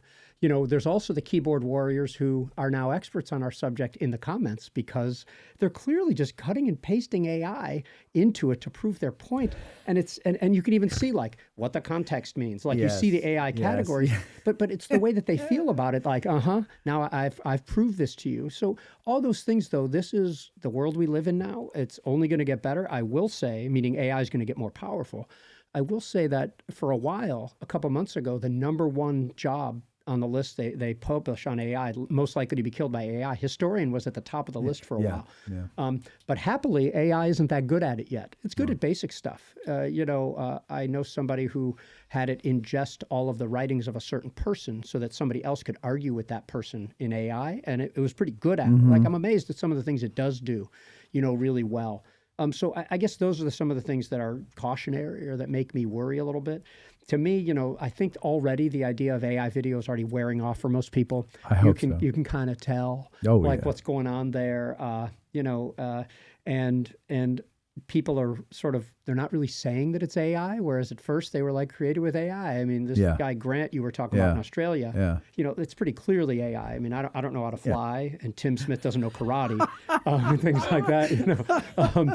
So I'm all for it in fun, just like with everything else. So I mean, all the air conditioning stuff and all these things, it's been a blast. So I like AI for that. Yeah. I will say that there's no doubt that as AI gets more powerful, it could help solve mysteries, because it could ingest content in a way that we can't possibly do as historians. Maybe it could solve the Harvest of Death. By the way, one of the first things I did was try to use it to solve the Harvest of Death as soon as it came out. I was trying to extend the photos out in one direction or another and things like that. And it might have something to do with that Harvest of Death thing I was talking about earlier. So, there's obviously going to be it's going to be something we have to live with. It's going to cause, us to pivot. I mean, there's certainly stuff that you guys could make, not necessarily video, but you could have it help you. Oh, as I have it help me. Sure, I use it as a tool. Yeah, we have at my department at the trust, the education department, Chris White and I run it together. Yes. We have an AI policy on what's okay and what isn't. I saw a page recently where the Battle of Nashville, AI just got it wrong. An intern sort of, used AI, didn't tell their supervisor they were doing it. It went up on this major page, and it was the Confederates who were defending Nashville, and the Union under Thomas took it back. And it became the first capital fall, even though that capital fell 2.5 years earlier, and it was the complete reverse. And it's like, there are people out there who will destroy you for these things. So I think that there is a quest, and this is what you should feel good about, in my opinion. Okay. That people do want the authenticity of the real thing. They want the real Gettysburg. They want to go to the baseball game, and they want to know to the degree possible what it was like. The AI might be a way in and stuff like that, but I just think it's the visual parts of it are ephemeral until it gets much better, and the rest of it, there's still a need for people actually doing the real work, like you and I. Yes, I agree with you, and I think there's a novelty now to AI video. And it does seem to be wearing off because I read the comments and there's a lot of anti-AI sentiment in there. Yeah. But in the meantime, we run especially on YouTube. I don't know about other platforms, but YouTube seems to push AI over real people now. Well, they've got their own AI platform, and they are scrubbing this voice now. I mean, it was just text for a while. Now it's imagery, it's voice, it's video voice. Yeah. And they can add all this stuff, but I know it's Wild it's West. just the way. Yeah, we don't have the answers, but I'm not opposed to it. It's happening anyway. We may as well, but I think integrity is still the key. And photographically, my biggest problem, beside what people say about it, is every AI video, their teeth are perfect.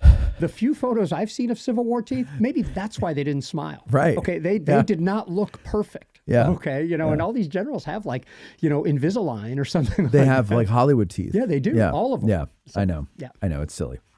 Don Zavadny. Actually, wait, hold on. Before I get to Don, bought but not watched, gave another $10, said, damn, I meant $100 more, not $10. He wanted to offer $100 more. So it would have been $105 that he would have gotten if you had told him where it was. He says, thanks. This is just a possible location that I haven't been able to disprove yet. Dude, get a hold of yourself.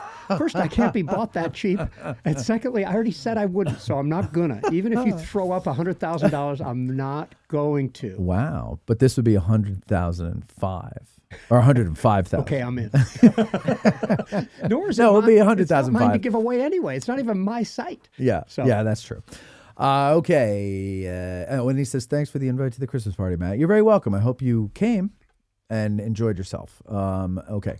Now, moving on to the next one here. Don Zavadny says, how would you characterize the performance of the 11th Corps at Gettysburg compared to Chancellorsville? I guess I would say they're very similar, and they both suffer from the same myth. One, that they were immigrants and therefore didn't fight as well, and that's why they ran, and they didn't fight. I think in both cases it's false.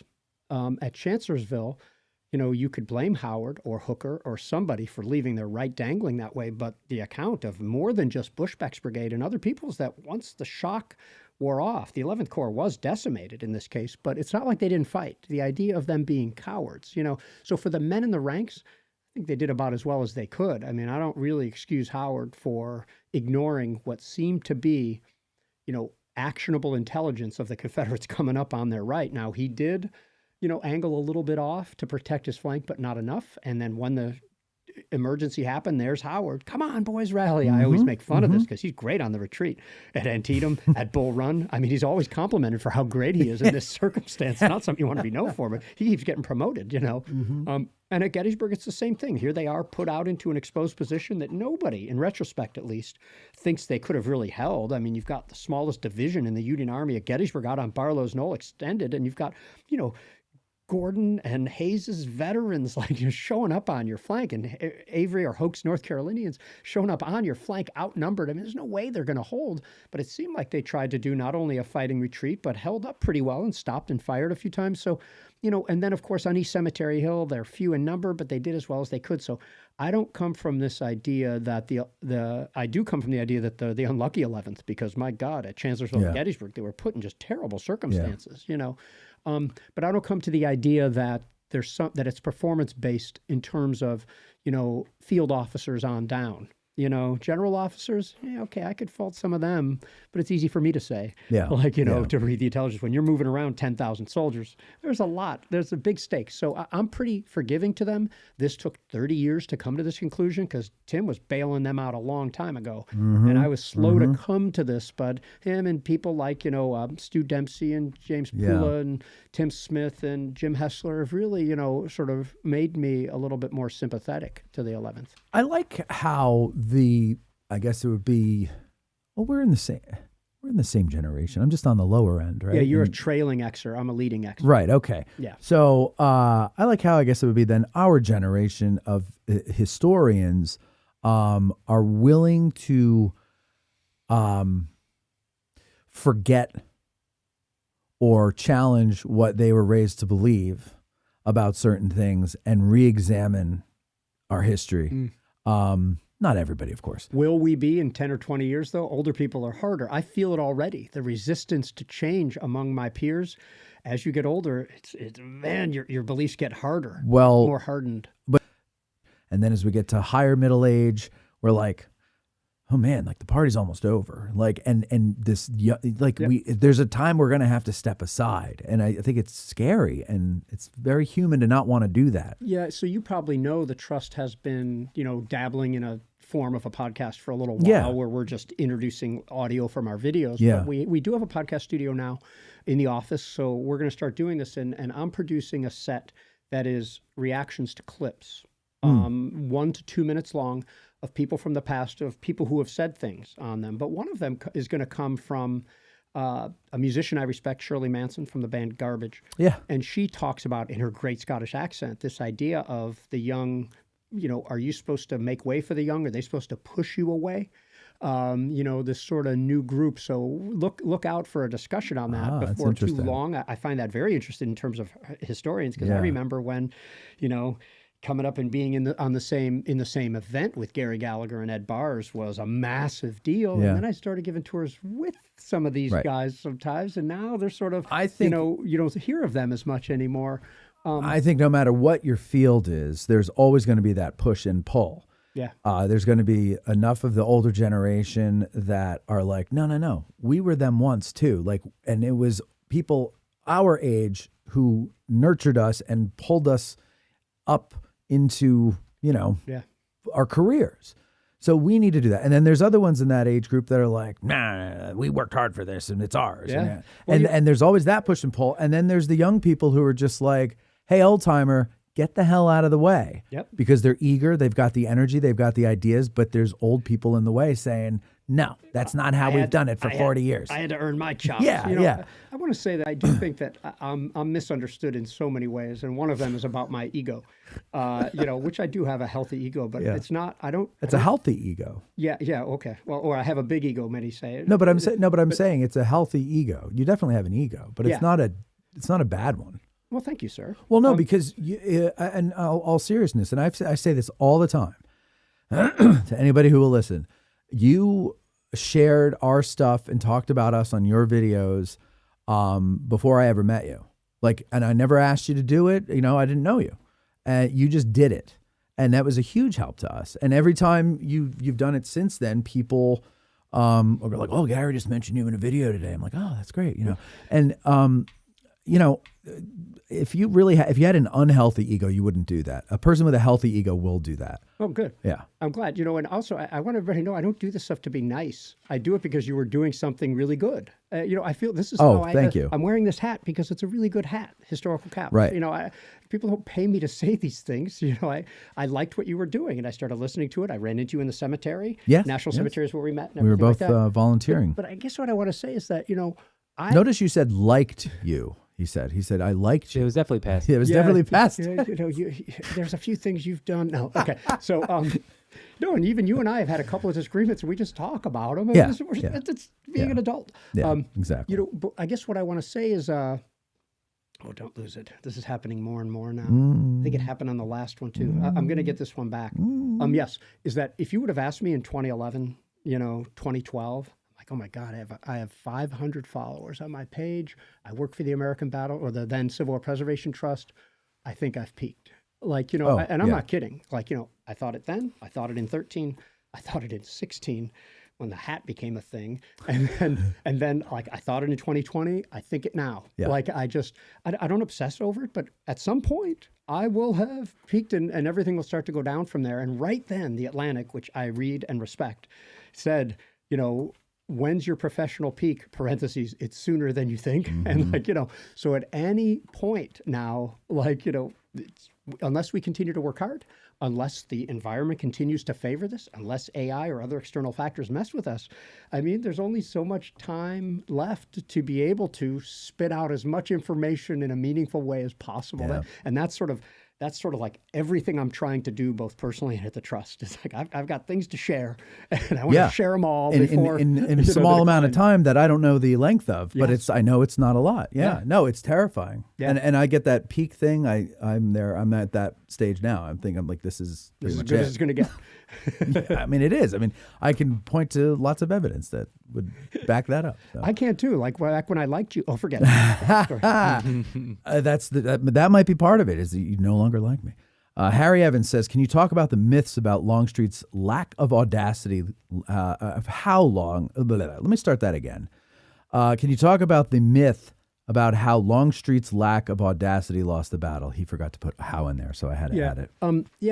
Thanks, man. That's Harry Evans. First of all, for anybody curious about this, I would read Glenn Tucker's Lee and Longstreet at Gettysburg. It's roughly 1988, long after his high tide at Gettysburg. It's a little used book, but if you're serious about this, that's the book you got to read. And he convinced me then. And when you read the rest of the stuff, it's after Meade's death and it's Jubal Early. This is Jubal Early, justifying why his division with the smallest casualty level of any of the Confederate divisions didn't do what they did, and putting the blame onto Longstreet, who had since, aligned himself with Grant and became a Republican and everything like that. So that's what I would date it to. The idea that Longstreet wasn't an audacious general is insupportable. That he wasn't at Gettysburg, you could at least try to root and say, well, he wanted to go around to the right, or that he wasn't really into Pickett's charge. He's somebody who was pretty experienced and had a lot to offer. Yeah. So first of all, I disagree with the premise that some would suggest. I'm not saying you are, sir, but the premise that Longstreet was not audacious. I think he was being a good soldier here, and his second day's attack proves it was pretty audacious. Yeah. The largest attack at Gettysburg was his, not Pickett's charge. It was his second day's attack, along with a couple of brigades from Anderson, or a few brigades from Anderson, that will make it more than 15,800 soldiers all at once. Not all at once, but coming in an echelon. So I disagree with the premise, and I would blame Jubal Early as a very talented, the Sickles of the Confederate Army at Gettysburg, like the guy you don't want to be in a public fight with. Well, you bring up Jubal Early, and at the beginning of the show, you mentioned the lost cause. I just want to read these super chats, and then we'll get to the lost cause real quick.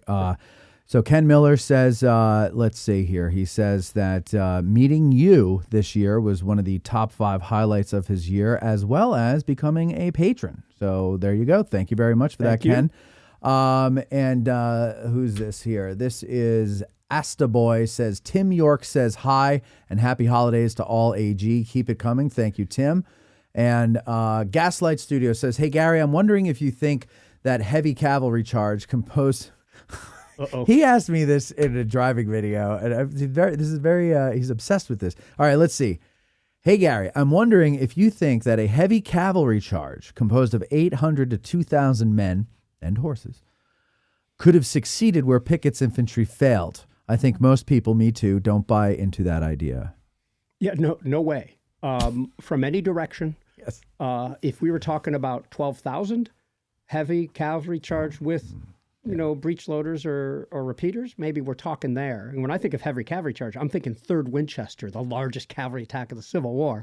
It's like 7,000 or 8,000 all at once charging. Now, I think that would be a serious thing, but that many horses coming across a field that broad, and then how are they going to dispose themselves afterward? Even if it were, 5,000 or 7,000, I question whether it would work. So I do not buy into that in the least, I don't either.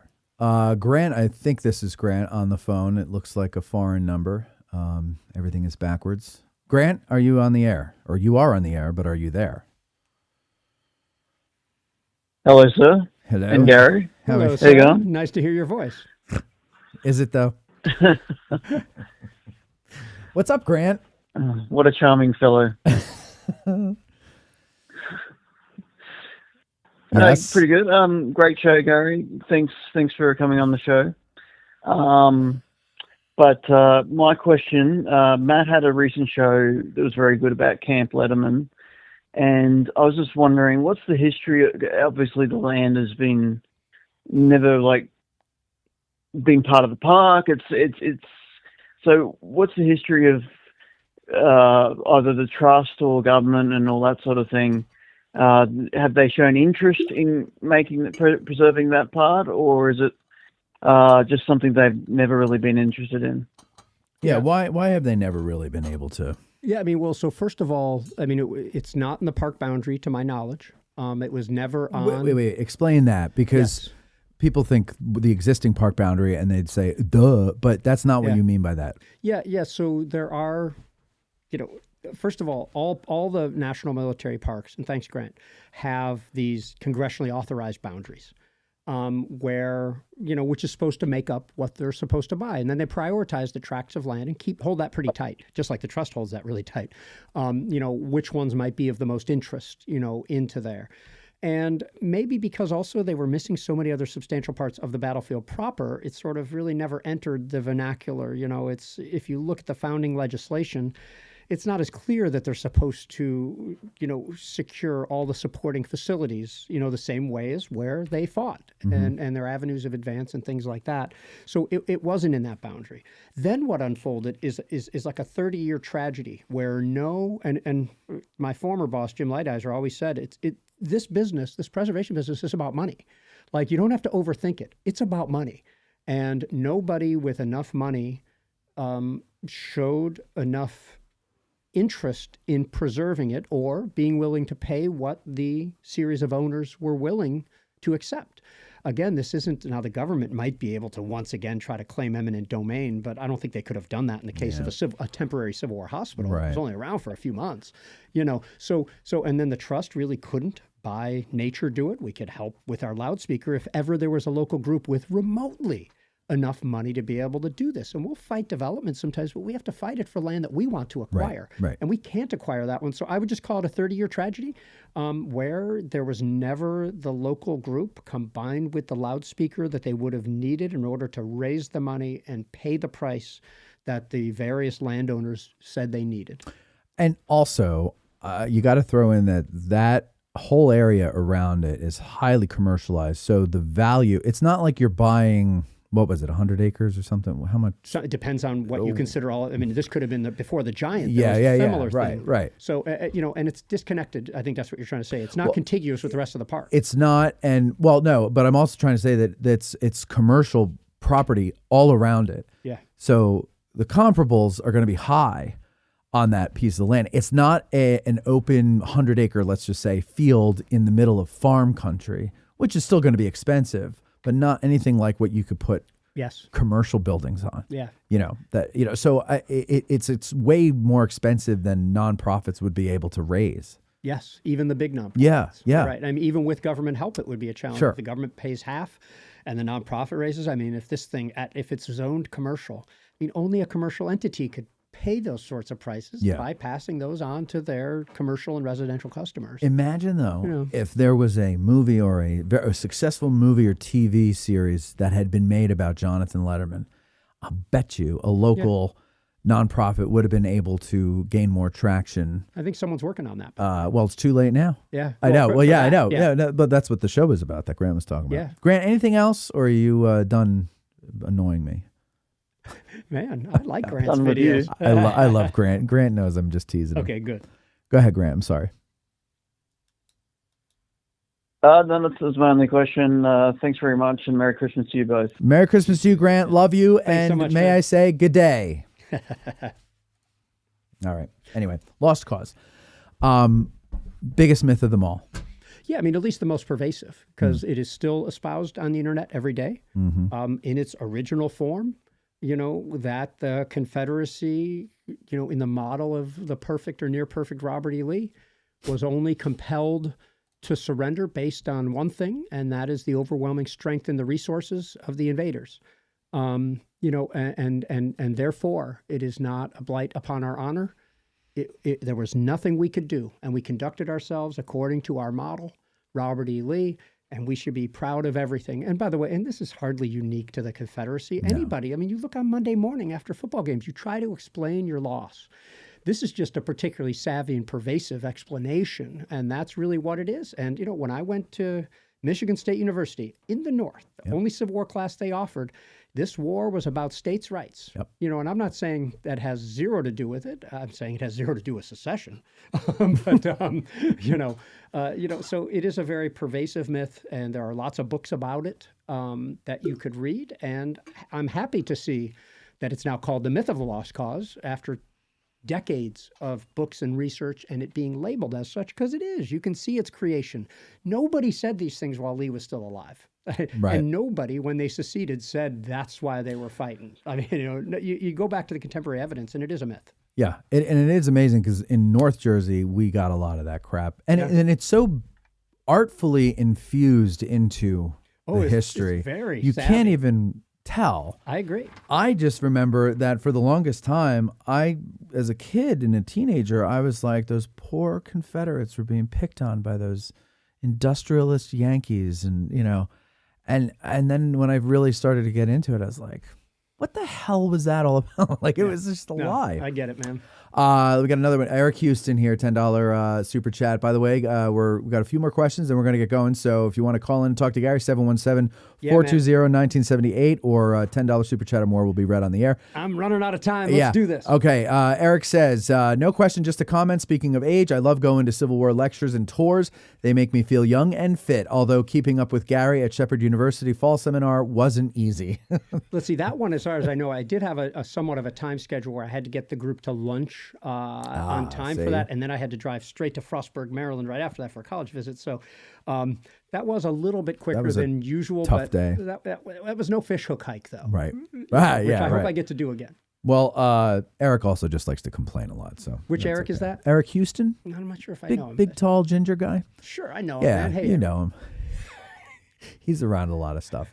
Okay, and then Mr. Gutty 117 says, "Hi Garry, the ABT animated map videos have helped me immensely in understanding so many battles from the Civil War. Were those videos something that you guys always planned to do, or did it come up later?" Yeah, so thanks, man. So first of all, I have good news. They started before I started at the Trust, where we wanted to bring our very popular static maps to life, where Steve Stanley, who makes our static maps, took animation classes and started moving them around much cruder. You can still see some of those on our site. But then in 2012, we made our first upgraded one. It was Shiloh with our friends at Wide Awake Films. And since then, we've done Shiloh, Gettysburg, Vicksburg, and a certain number of them. Now, I want you to know that nowadays those cost us more than $6,000 a minute. Jeez. So you wonder why we don't do a lot of it. But the Trust has just largely completed a capital campaign, and luckily we have some major donors really supporting our educational efforts, and we are making more animated maps than we have ever made before. And you can look for a new good one coming on the Battle of Franklin, that whole campaign, as well as both Manassas. And then before long, I think I'm the only one who uses that. I like that. I've never heard that before. Manassas. Manassas. Yeah. And then look for them on the Atlanta campaign, the Trans-Mississippi. Yes, you heard it right. Chattanooga and or like Middle Tennessee, and maybe eventually Shenandoah Valley and Petersburg. So we have some money. We're doing them quicker than we ever have. And in the next year and a half, you'll see a lot more animated maps than you have before. Are you doing the Battle of Parsons Mill? That's the question everyone wants to know. I mean, of course we are. It's going to be a 16-minuter. So we mustered up $96,000 from Mike to make this one.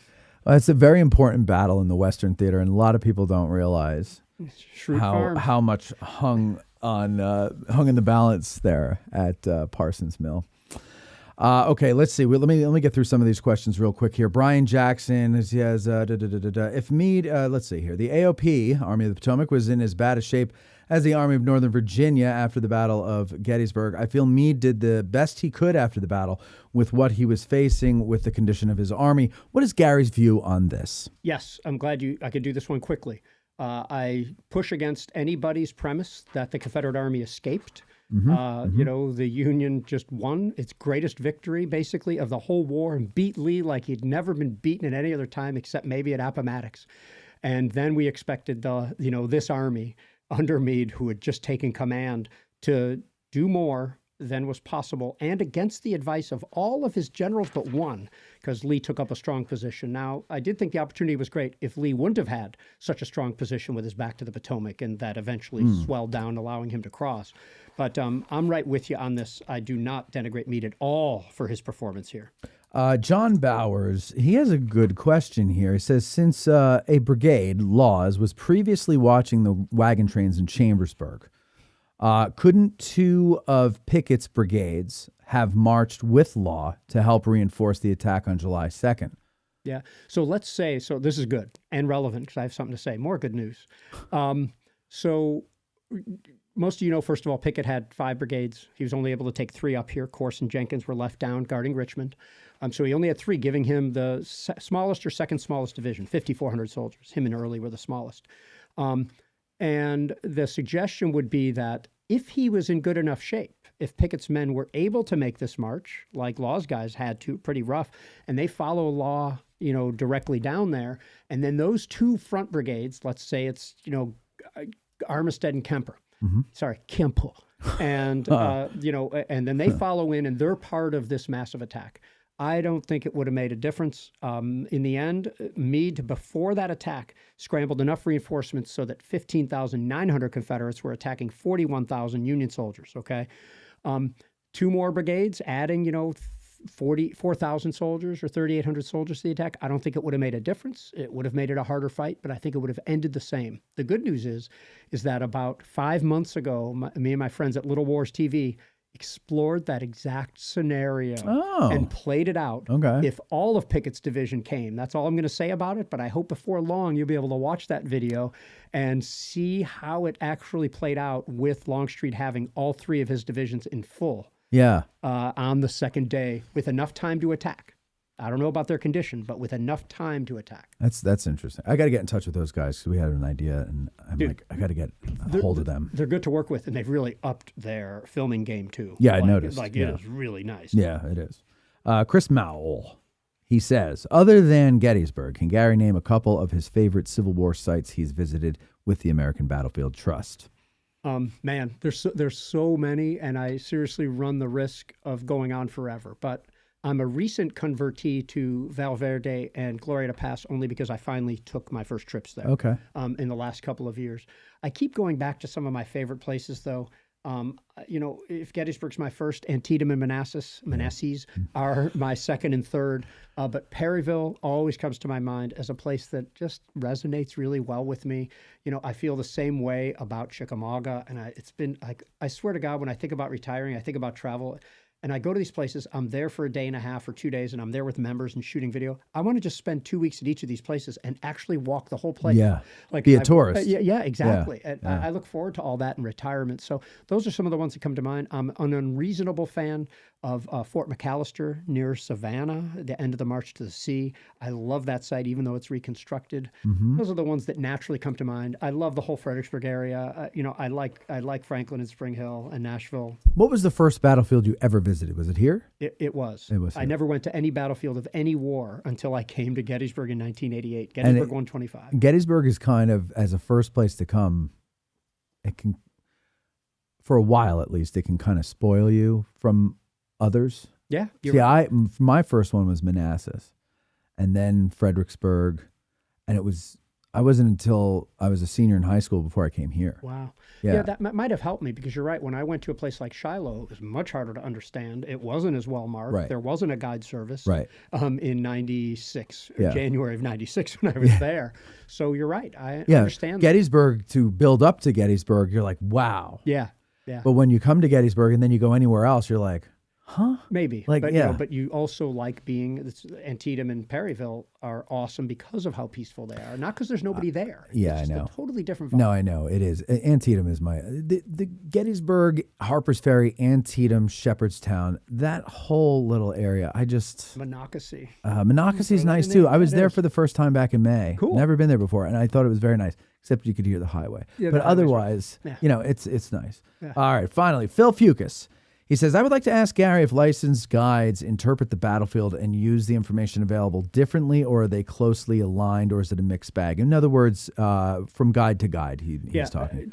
Entirely differently. We are not tested on covering a certain amount of information or a certain way other than that it be effective and that you have the ability to do it in 2 hours.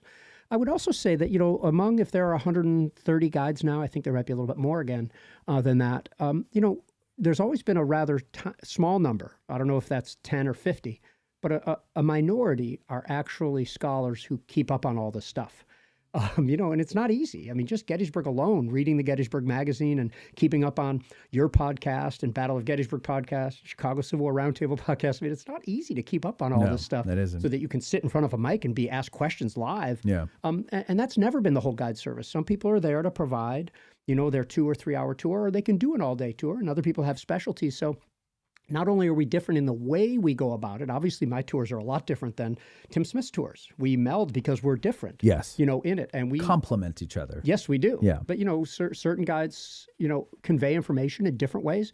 And we all tell our own stories, the ones that we think are going to resonate. And I'm very tactical with it. I try to provide the best experience while trying to minimize the questions that I constantly get. I try to tell stories in a way that explained it so fully that their questions are of a new sort, not the same question over and over again. That's a failure of mine if I'm getting the same question on every tour. So I try to incorporate that into my tour and grow it in a way where they have a more full understanding. Again, it's a hospitality mentality. I would suggest that there's, detractions, pluses and minuses for that. And I would say that about anybody else's approach. Yeah. We got this down to, I have to meet with your landlord after this. Oh, okay. And, he'll be around. All right. Then I have to get home and let the dog out. Okay, so do I. Sharon, you're on the air. Garry, hello from St. Charles, Illinois, home of the 82nd Illinois Cavalry. Sharon, let me just say that as you might remember, remember. I do, and I still think fondly of your wonderful music that you played at that event. Oh, did she play play I think the fondly violin? Of your.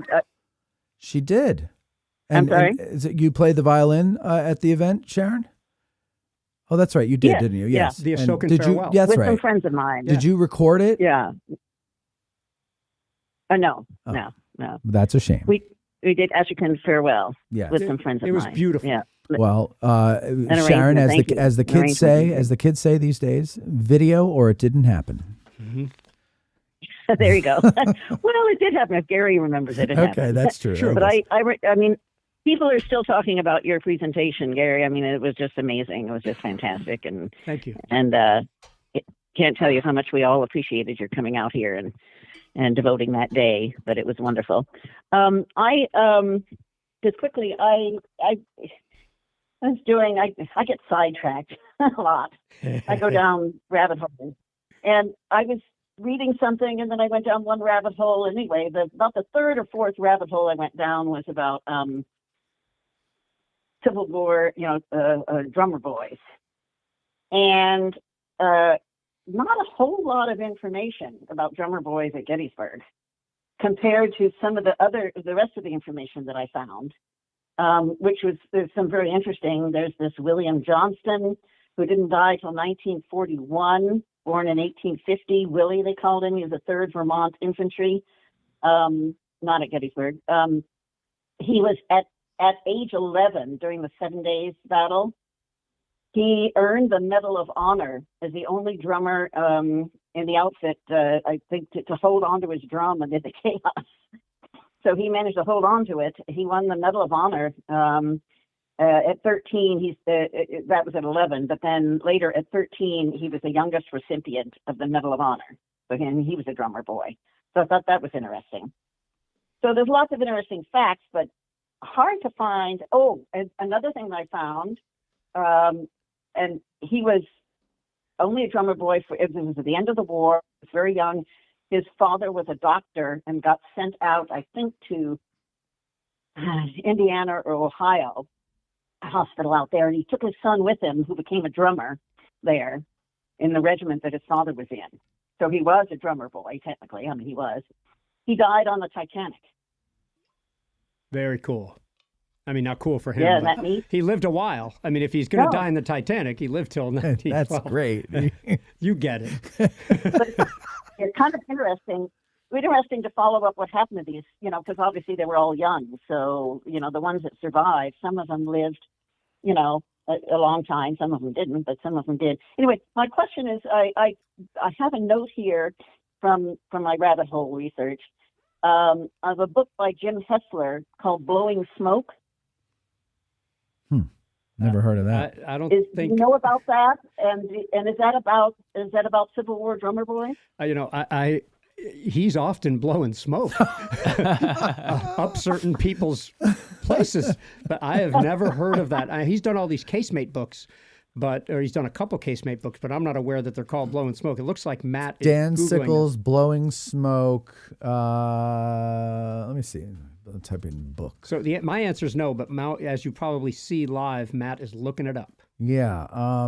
No, I don't see a book with that title by Jim, but there is on historynet.com from 2018. There's an article called Dan Sickles Blowing Smoke by Jim Hessler. So is that what you're talking about? Must be it. Oh, okay. Well, maybe that was it. And maybe, I don't know. Yeah. I don't know why I had that. That's the only thing I can find that has Jim Hessler and Blowing Smoke in the same sentence. On it. I don't know why I had that in my notes about Civil War drummer boys. It doesn't sound like from what you said it has anything to do with No, it's boys. the question right at the beginning was wounded Dan Sickles coolly chomping that cigar as he was carried off the field at Gettysburg, or is it just a puffed up tale? Nice. Or does it matter? Oh well, then it goes with your the theme of your broadcast here. Yeah, sounds like AI. It's a myth. Well, what do you think? Do you think that's a myth that he did that? Well, I buy everything Hessler says, that they shoved the thing in his mouth. He was largely passed out, but the story about coolly smoking a cigar, while they complete the amputation of his leg, seems to be myth. So there's something funny about that image of them carrying away a guy who's passed out with a cigar lazily hanging out of his lips. I don't know why that makes me laugh. Anything else, Sharon? That's it. I just wanted to say hi to you guys, and I'm just so glad to see Gary. Gary, so glad to see you back on Addressing Gettysburg. So are we. We're glad to have him Thanks, back. Sharon. Clap, Mikey. Oh. Jesus. I can't clap for myself. Thank you, no, Sharon. you can't. But thank you very much, Sharon. Have a Merry Christmas. Okay. Now, Mike and Garry. Actually, I think Garry challenged Mikey B. Are we going to play a quick game? To a rousing and quick game of our famous game, contest, whatever you want to call it, called Grumble Jones. Follow along with us. You can find the rules on the website, addressinggettysburg.com. And are you guys ready? Yeah, do we have the music? We've got the music all ready to go. Just let me know when you're ready for this rousing. I'm going to go first this time. So. All right, Mike is going first. I'm looking forward, man. This is amazing. I feel like we should dim the lights or something, but I have nobody to make dim the lights. Okay, so ready? Yep. Whenever you're ready. Mikey, Garry. Start the music. Grumble Jones, go. Beverly Robertson. Sort of a layup right off the bat. Colonel John Wheeler. 20th Indiana. Wow. Pap Green. Oh my God, you're all stacked up. How did you know I was going to say that there? My God. I hope the audience gets the subtlety of what he just did. It was beautiful. All right. Patty O'Rourke. Jimmy Archer. Jimmy? I don't think I know the rules well enough to know what that first name technicality did. James Archer. But you said Jimmy. That means something. It does. As far as my response. All right, then. Lowe. Armistead. Uncle John Sedgwick. Winfield Scott Hancock.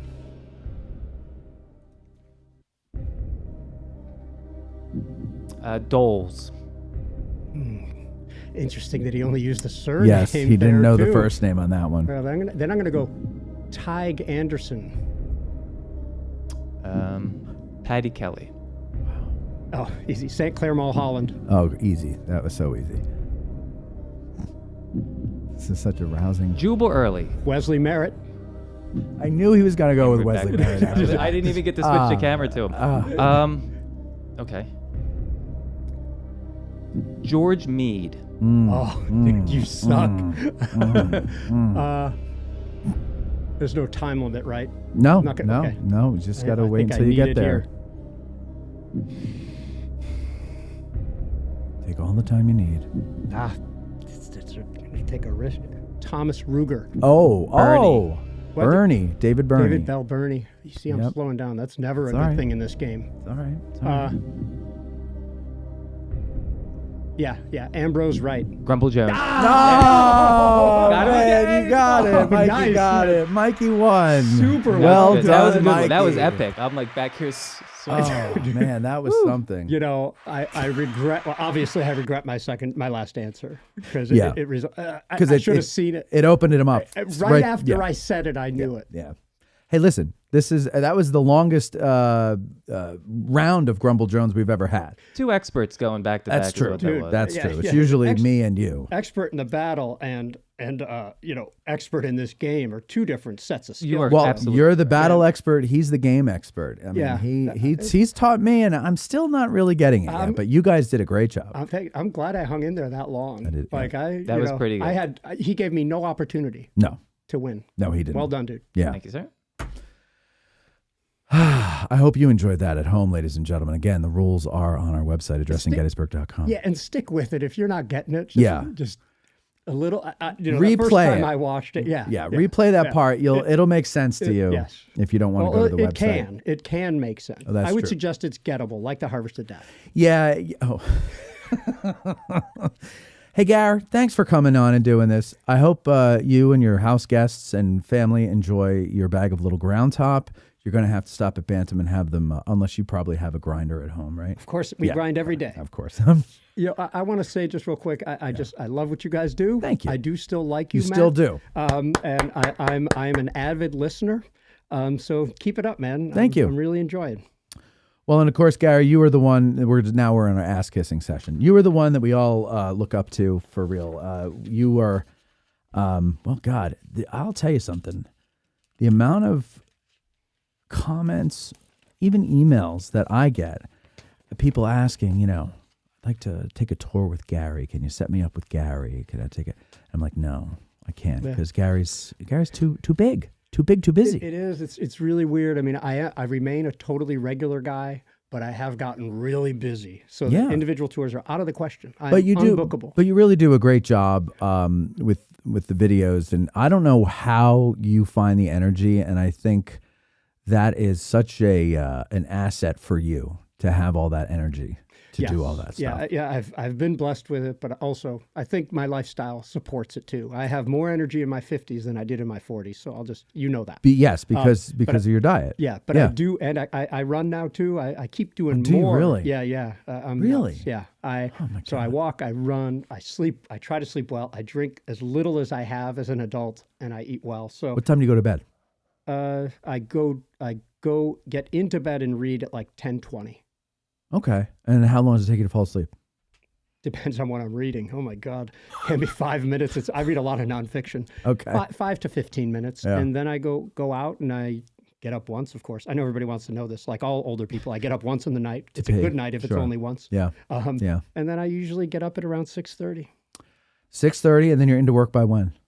Well, I mostly commute, so I'm kind of always working. Right. I work at night. I work during the day. I work in the morning. So I don't even know how to answer that, but I'll hop on email. Man, why don't you ask him how he picks out his clothes? Well, I just want to know how successful people operate, so that I can maybe adopt some of those things. You're but the problem is, someone called you Mr. Calorie today. Heck yeah, and you have arrived. Even if you've peaked, you have arrived. That's true. I just, to me, all I hear is, all I think is when I hear what you say that you do, I don't have the energy for all that, and that is a huge difference. Not the only difference, but it's a huge difference. But we'll see. The light that burns twice as bright burns half as long. I could drop dead tomorrow. Don't say that. No, don't say that.